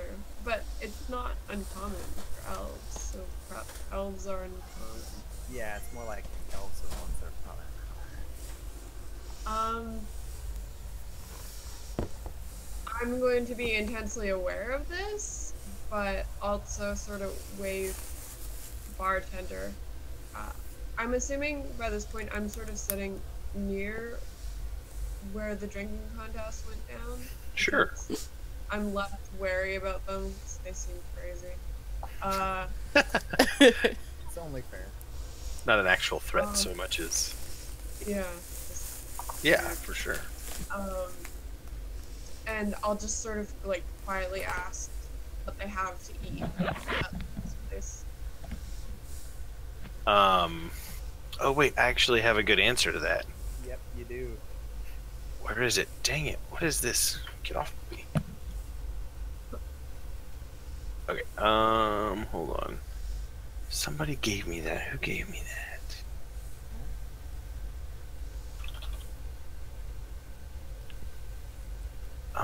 Because they do. Somewhere.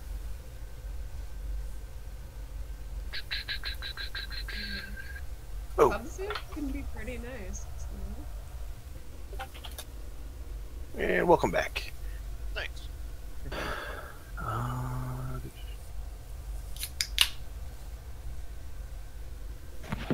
Dang it, where's the website that I used? Oh, maybe this is it. Yep, here we go.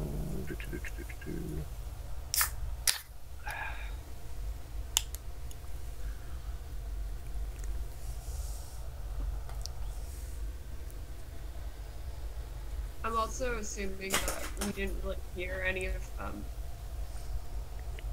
Any of the conversation? Yeah, mean, he told because us they all. were trying to keep their voice down when there were the spies in the room.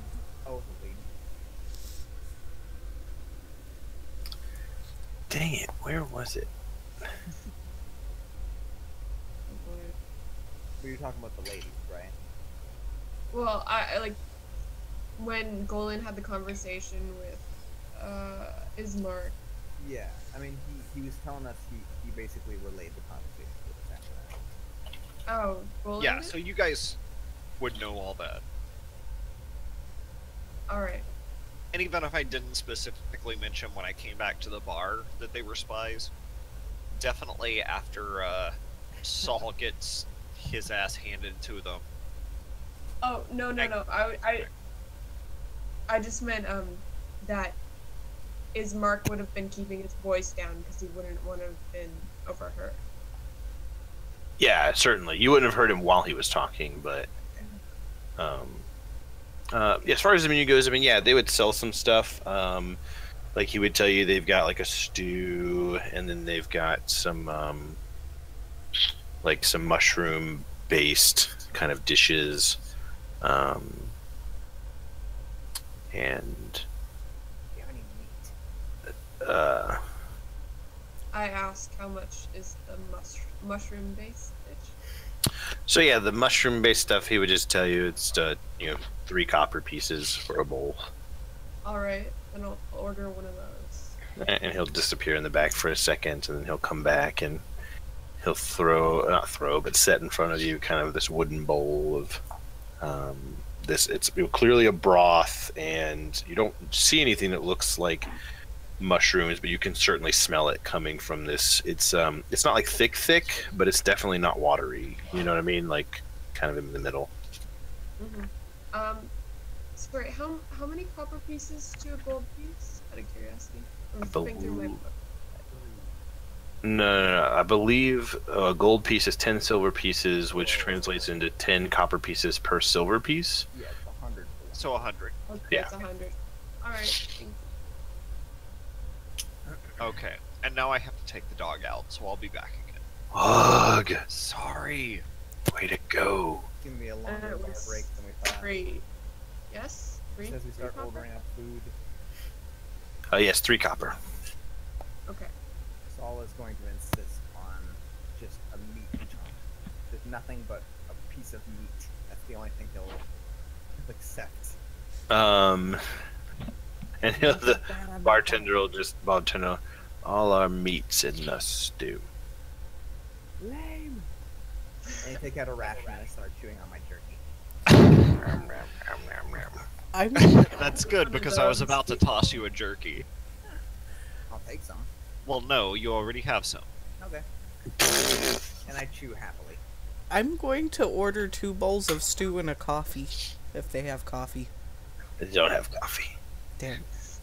I think there is a He's like wine. parade for Water? Do you have water? It's in the stew. All our water's in the stew. 2 bowls of stew, then. He'll come back with 2 bowls of stew and 6 copper. Fill up your water skins with And- stew. And you can tell, like, when he moves, like, it's so unanimated and, I mean, Walking Dead-like. I mean, just, there's, like, no personality to this guy whatsoever. It's like But- talking to a human vending machine. Yeah. What would you like Yeah. finding there? It's, yeah. But he'll serve you and he'll give you some food and all the while the ladies will just kind of chit chat away, and the fire will start to die down, and he'll walk over there and put another log on it every once in a while, depending on how long you guys stick around. As we because we're probably sticking around and eating. As we sort of run out of drinks, I mage hand and I take one of the pitchers off the table and I bring it back over to my bar. I don't know why I'm saying cold damage. That seems weird. That's weird. But they don't seem to stop you from doing that. And I start sipping into fresh tankard. Very nice, very nice. So you guys eat and you get your fill, and as you finish up, he would take the bowls back and kind of, you can imagine he's just taking them somewhere in the back to be cleaned later, as he emerges pretty quickly after taking them. Inquire about runes. We already might have runes. Do you think? If we go back to the Cassandra place? I don't know why I think her name is Cassandra. Is Irina. Yeah, it's completely wrong. It's because I was watching Critical Role. Yeah. Percy's thing. Golan could certainly tell you that Ismark had said whenever you're Okay. finished for the night, you can come out to the. That's Yeah. food, right, yeah. Yeah. Cool. Alright. Yeah, I think we're pretty much done here. Okay. Oh, green. What time is it now? It would be like later in the afternoon, early evening. So the sun's starting to, well, it's starting to get darker than it was outside because you can't see the sun. It's just dark gray clouds.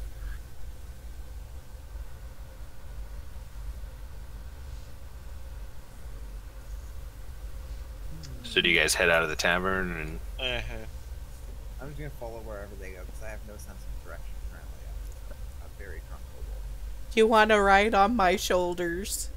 Okay. And I climb up her back. I rest on the armored part of her shoulder. Sure. That way I can dig my claws right in there. Oh, the armor. Are you wearing armor on your shoulders? Because if you look at her portrait for roll 20, she's got like one side is armored, which is always fun. Cool. So yeah, you do that, and you guys head back out into the streets. And as you do, you once again can kind of hear that the wooden wheel rolling across the damp cobblestones, and off down the street you can kind of see off in this direction. You can kind of trace this lonely sound to a hunched figure, kind of huddled in rags, pushing this rickety wooden cart through the fog as she kind of rounds the corner, heading up to the north down the lane. She disappears behind the corner of a building. Yeah, I think we're out here now. Yeah, so you'd have to get, by the time you get to the middle of the square here, you would notice that. Peculiar.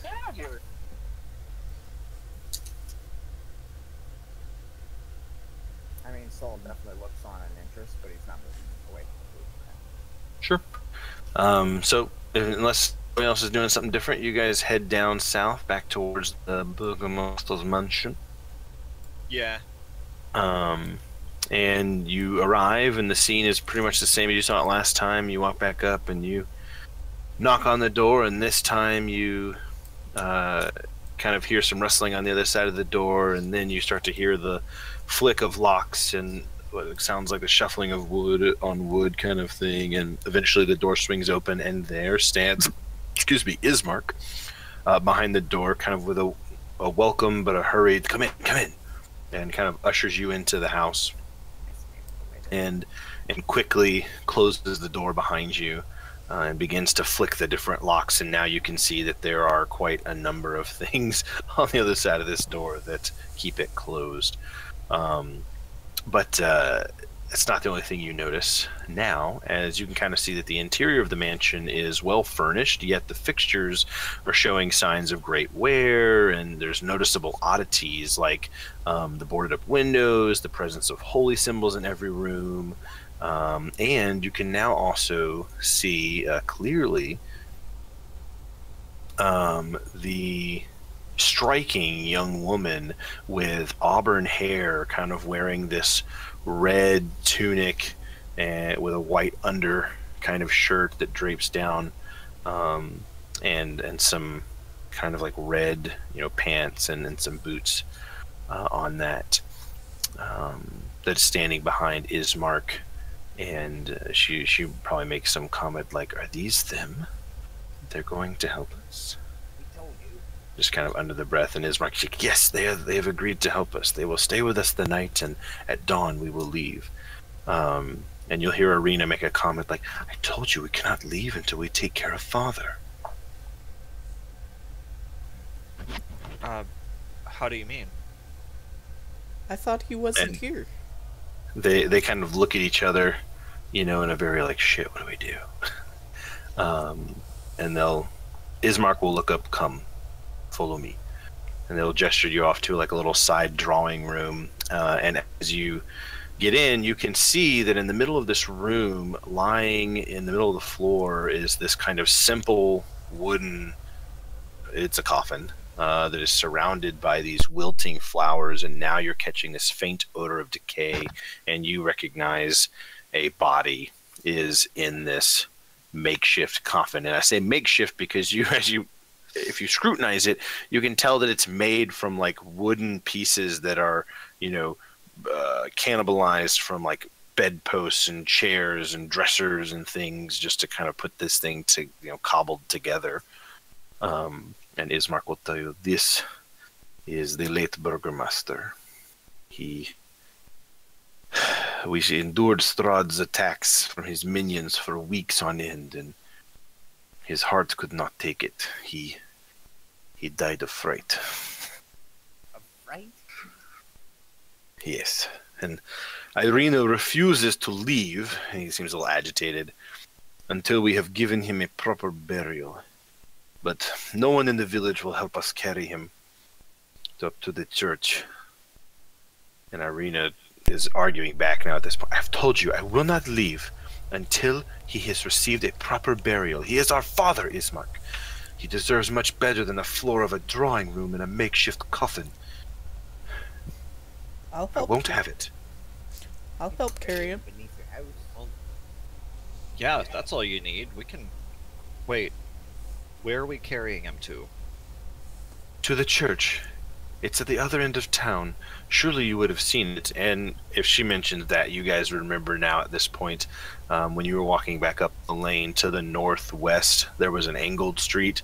And sure enough, you can kind of vaguely recall this building with a steeple that would have sat at the end of the road.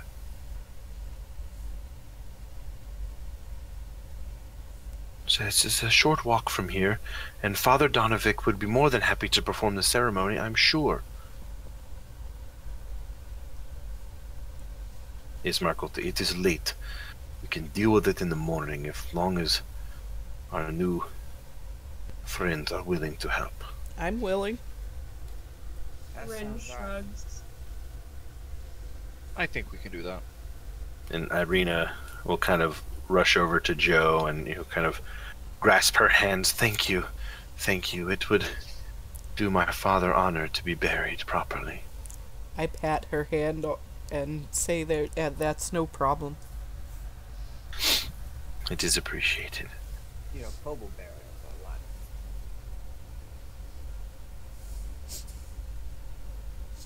Nobody's gonna touch that? Nope. Nope.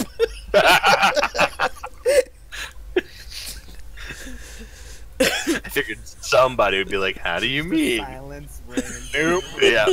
Silence. Everybody looks at the kobold. At this point, we all realize that he's that guy, and we've all known that guy. Don't look at me like that.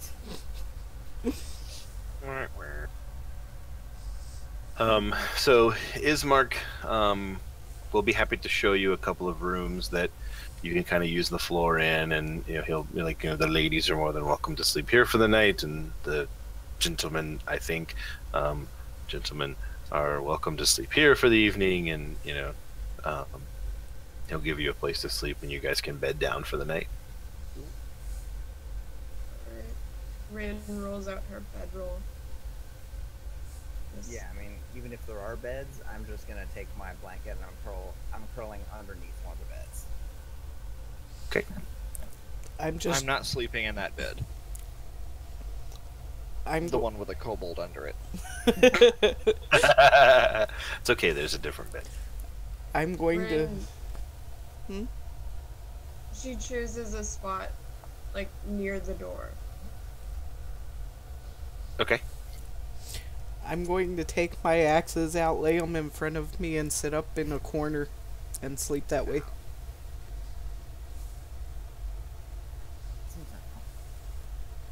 Hey, I'm a barbarian. I'm used to it.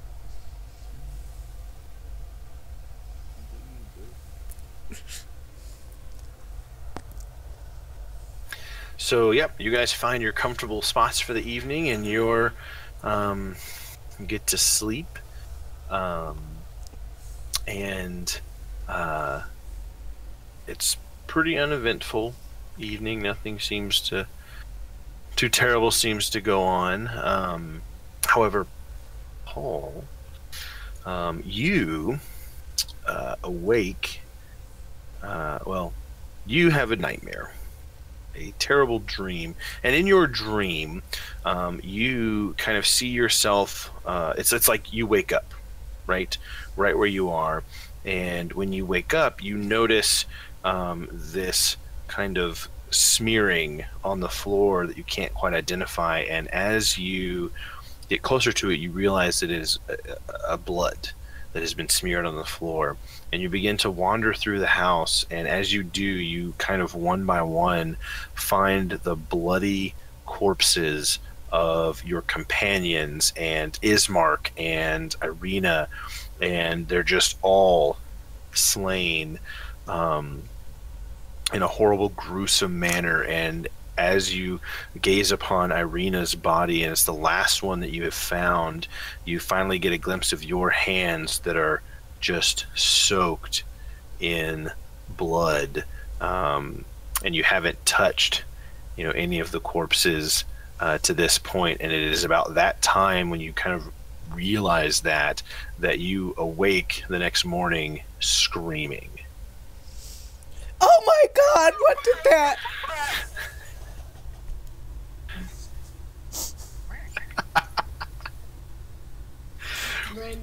Rin jumps to her feet. Assuming I'd be awake, because I only need 4 hours. Yeah, I mean, I'm awake now. Yeah, and certainly, like, you can hear, a couple, like, the Arena and Ismark are jumping up and, like, rushing into the room, like, what has happened?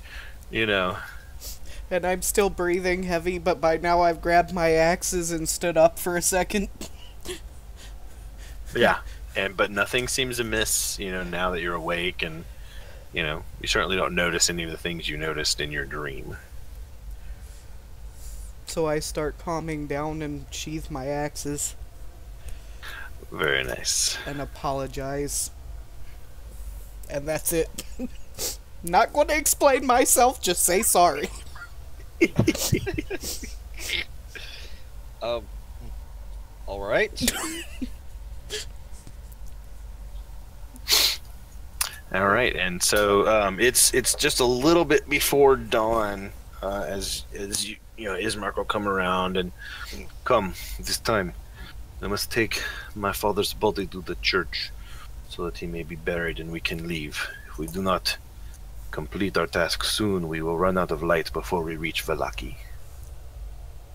Are we all getting up then? I'm sort of just cheerful and curious of all the activity. Yeah, and so you guys will you'll pick up your bedrolls or collect your gear and such, and you'll see Ismark kind of strapping a sword to his belt, and Irina, you'll notice, will kind of pull this breastplate off of a mantle and strap it on herself, and then pull a long sword that was also laying on that mantle and slide it into a scabbard on her belt as well. And they will kind of gesture for you to move over and come help them carry the coffin. I go and start to lift it up. I pretend to help.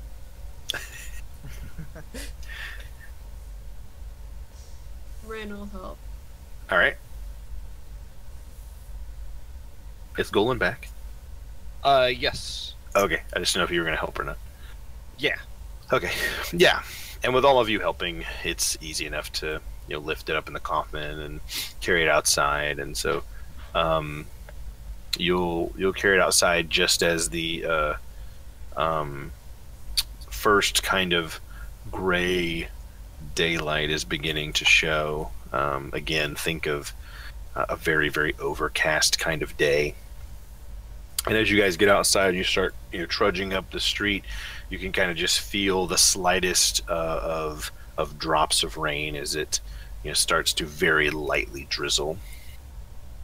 But you're able to no problem get up the street and kind of move along, and get up to the church with a coffin. And here is what you see. Oh, sorry, I didn't have a token for you when I set all this stuff up, Galen. Giant E again. There you go.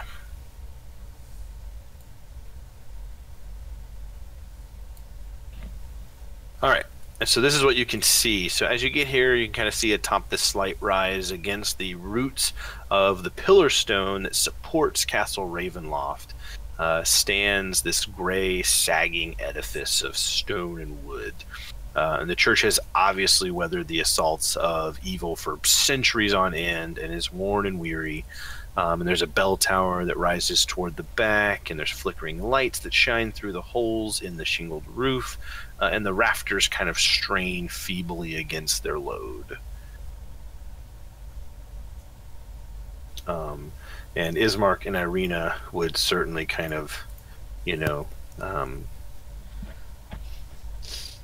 of be guiding the coffin as you're carrying it towards the front doors of the church. And up and in. And so as you guys get closer, you can see that there's these heavy wooden doors of the church, and they're covered with claw marks, and they're scarred heavily by fire.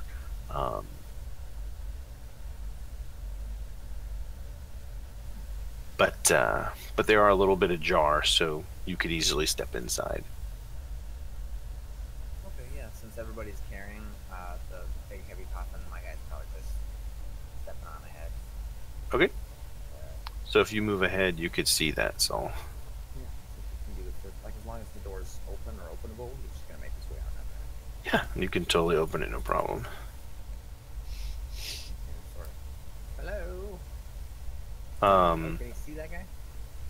Yeah, so as you enter, you can see that this door kind of opens to reveal this 10-foot wide, 20-foot long hall that leads to this brightly lit chapel. While the hall is unlit and reeks of mildew, but you do see 4 doors, 2 on each side of the hall, that you can only assume lead to adjacent chambers. And you can see that the chapel is kind of strewn with debris, and you start to hear this soft voice from within sound like it's reciting some prayers. And then suddenly the prayer is just blotted out by this inhuman scream, and you just hear it go, "Father, feed me! I'm starving!" And the kobold is terrified by this. As you should be. Scampers back out of the church. And goes and hides on Poldar's shoulder. What happened? There's a thing, it's scary.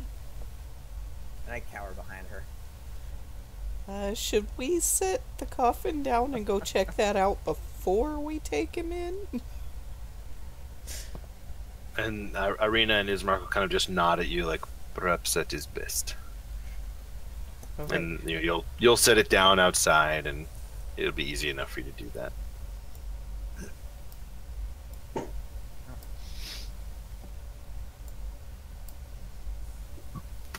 So you would see the same thing as you move inside, Pole.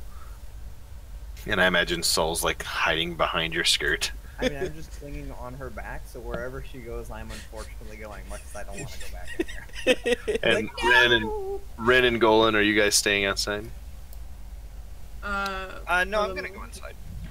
Yes. You're no, yes, I'm going inside, I guess.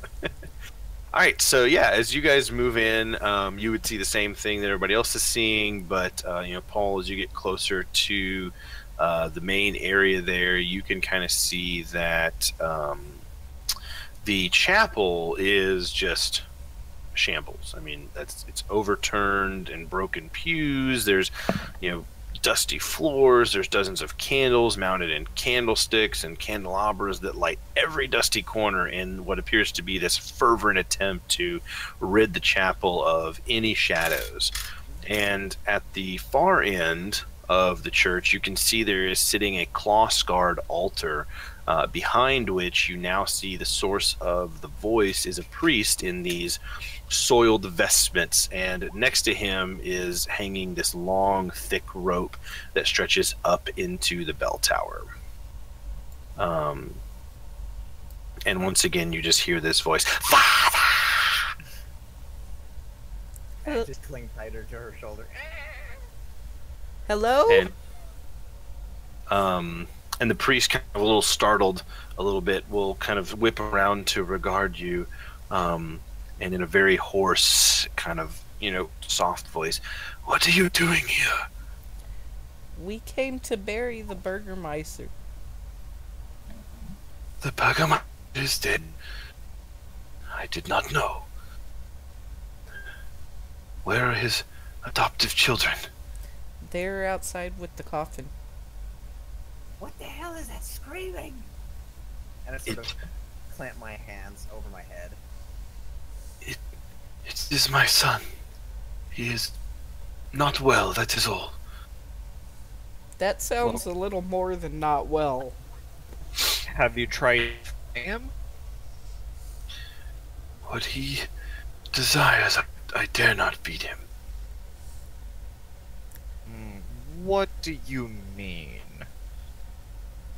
Dare we ask? My son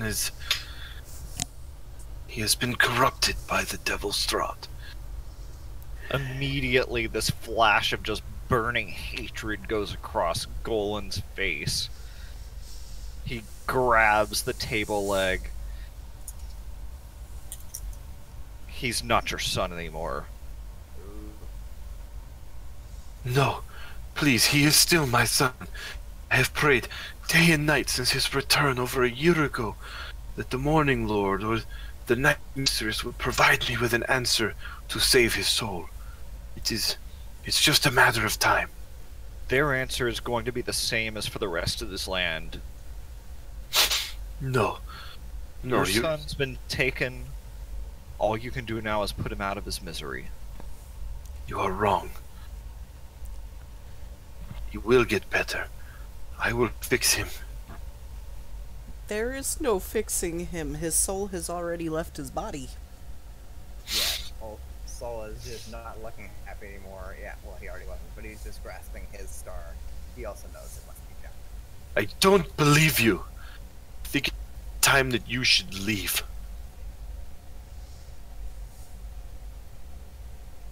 We're not going anywhere until the Burgermeister is buried. Your son will- is your own business. Yeah, right. He's like, he farts a little. I made it with my mouth. I don't know why I made it. I'm sorry. Talk about a mood killer right there.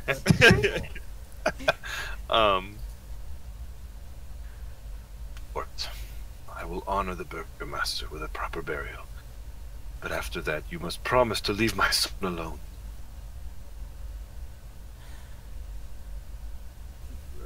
Well, I mean, Sol just clings to her in fright. He's not going to challenge this.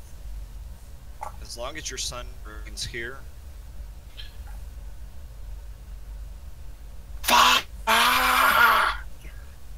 You cannot leave me down here! I just dig my claws through her armor. And I whimper pitifully. He will start to move to kind of brush you outside.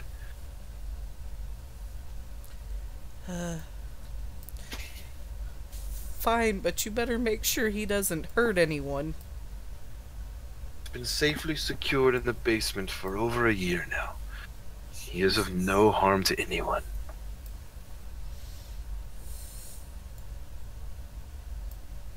And as we go about taking the Burgermeister to the cemetery and burying him, I make sure to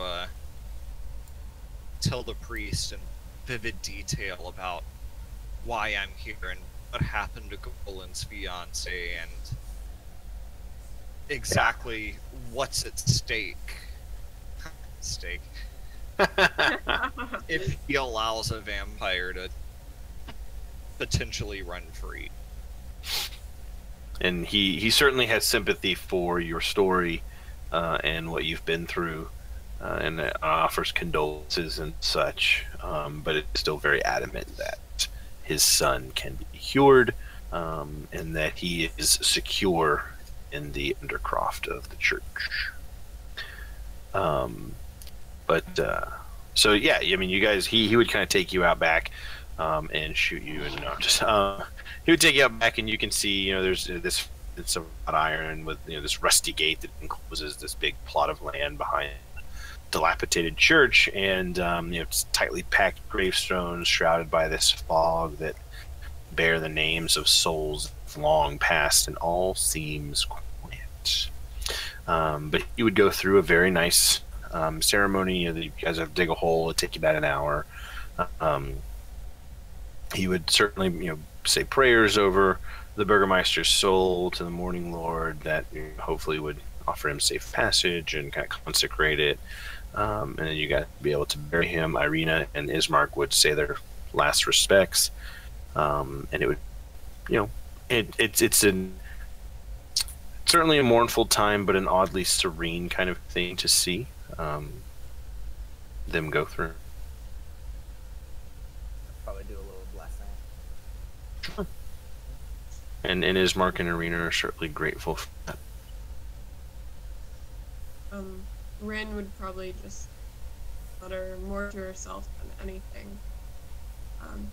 Like, better a natural death than something worse. Are you saying that to Donovic? No, Oh, I'm no, I not get saying you. I got you. Okay. Yeah. He is. Was that loud enough that others would have heard you, though? If they have high perception, maybe. That's nobody else in this group. I mean, Yep, no. No. You keep rolling those zeros. Oh yeah, yeah. I just want to do it to see what happens, man. Let's see. Single digit. Oh yeah. Well, By the way, that's a 0 and a 1 though. Yeah. So, that's amazing. and then afterwards, I assume you guys kind of huddle around, and it's like that moment where it's like, all right, well, we're done. Thanks. Bye. And Donovic would just, now please leave me, my son, in peace. Your son will never find peace. Father, I'm starving.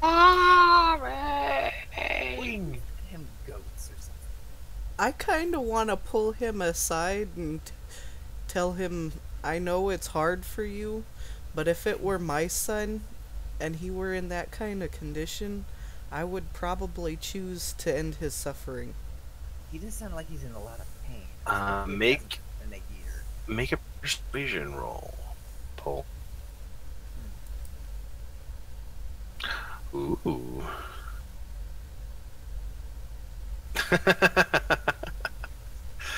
What's his wisdom though? It's one of those things. Pretty high DC to convince someone to off their kid. Well, it's really just against his, and he's got. Oh yeah, no.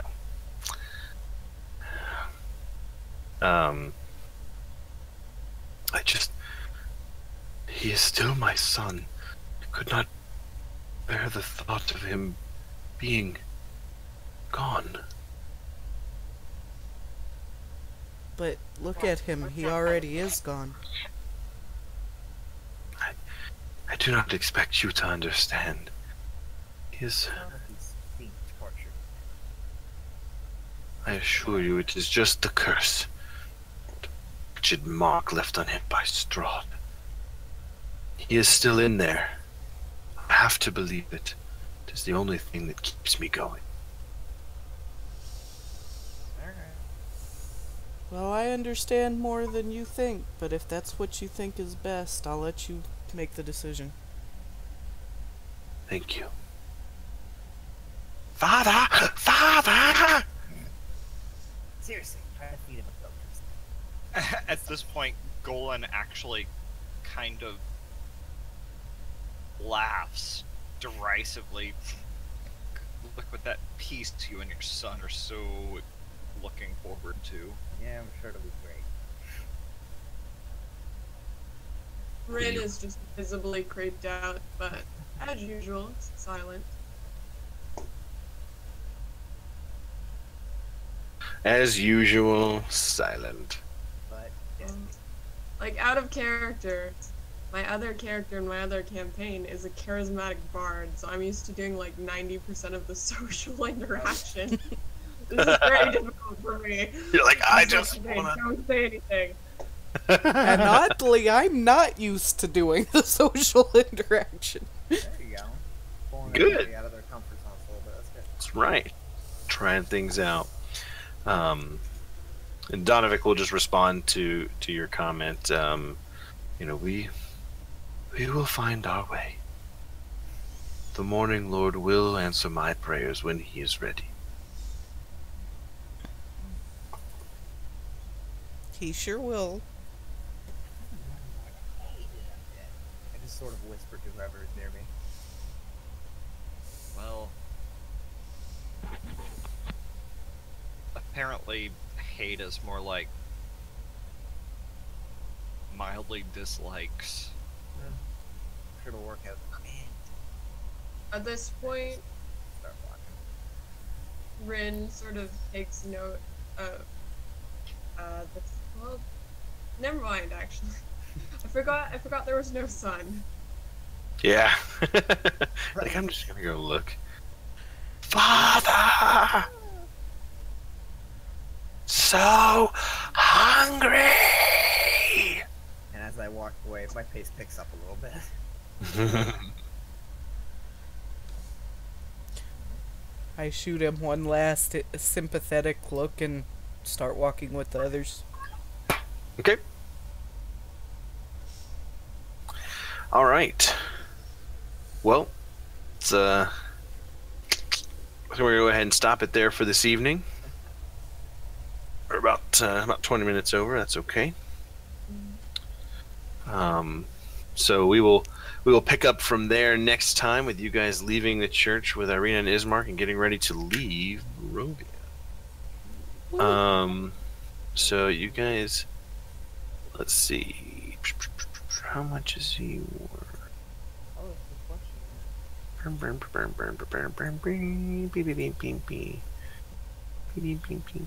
So ironic that you got the same amount of experience for not killing. well, typically, That's so, fair. well, I mean, Dustin, you can correct me if I'm wrong, but like the way experience works in Adventure League is if you deal with a situation, regardless of how you deal with it. So it's like you could, sneak past a whole castle full of guards, complete the objective, and then get out. You dealt with the situation, so you would get, the experience Yeah, for all of those basically, things. You get the objective experience, just not the experience for killing whatever it is. Yeah. Yeah, I don't actually know how it works in Adventure League. If it were just a game I were running, I would handle it like on a case-by-case basis. Yeah. Well, in this one, there certainly wasn't any combat, but there was a lot of great roleplay stuff for you to Yeah, go exactly. through and be involved in. So I'm going to give everybody 450 experience points for the evening that you can add to your character sheet. And for everybody's reference, we're starting at 900. Oh yes, that's right. Yeah. So you start at 900 experience points. So 900, and now we're adding what to that again? 1350 right 450 is what you'll add to it. Okay, thank you. And I think what's the next? now. We'll level up at 2700. Okay, that's right. Yeah, that's what I thought. We got a little ways to go. Yeah. halfway there. Kinda. We haven't So- caught anything yet. Yeah. So, welcome to Curse of Strahd campaign, everybody. That's our first intro. We'll do our second intro tomorrow. And as long as everybody still wants to play. I do. Alright. Yeah. Yeah. And yeah. Get into some other stuff next time. Hopefully. You find out what that wooden wheel's all about. Yeah. Will we though? Because it's been so long. Yeah, maybe it went away. Yeah, that's right. Maybe that was the only opportunity for you to go see it. Never know. Although it did show up twice. Yeah. It's Maybe almost that- as if it wanted us to look. Almost. But Perhaps that's- some force. That couldn't be though. D&D is all about choices. Uh-huh. I'm looking forward to when my character gets more comfortable, so I can have more social interactions. Sure. So you can dance like this. Right now, it's like, I can't do anything. There are so many times where it's like, okay, Rin would just like not be there. Well, you could just beast shape and just prowl around. Yeah. But I think that's great. You know that you're playing your character, and even if it's against you, and those are the kind of things that can earn you inspiration.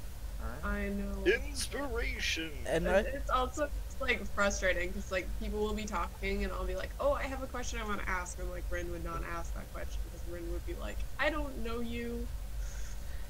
and I feel like I'm Very starting to fair. get comfortable with the social interacting. Good. There you go. Good. Well, hopefully you guys are having a good time. I'm enjoying it. Yeah. And I'm excited for the next game. Yeah. Me So- too. The challenge is always good. Cool. So I think 5:30 tomorrow, Central Standard Time. Yeah, I think so.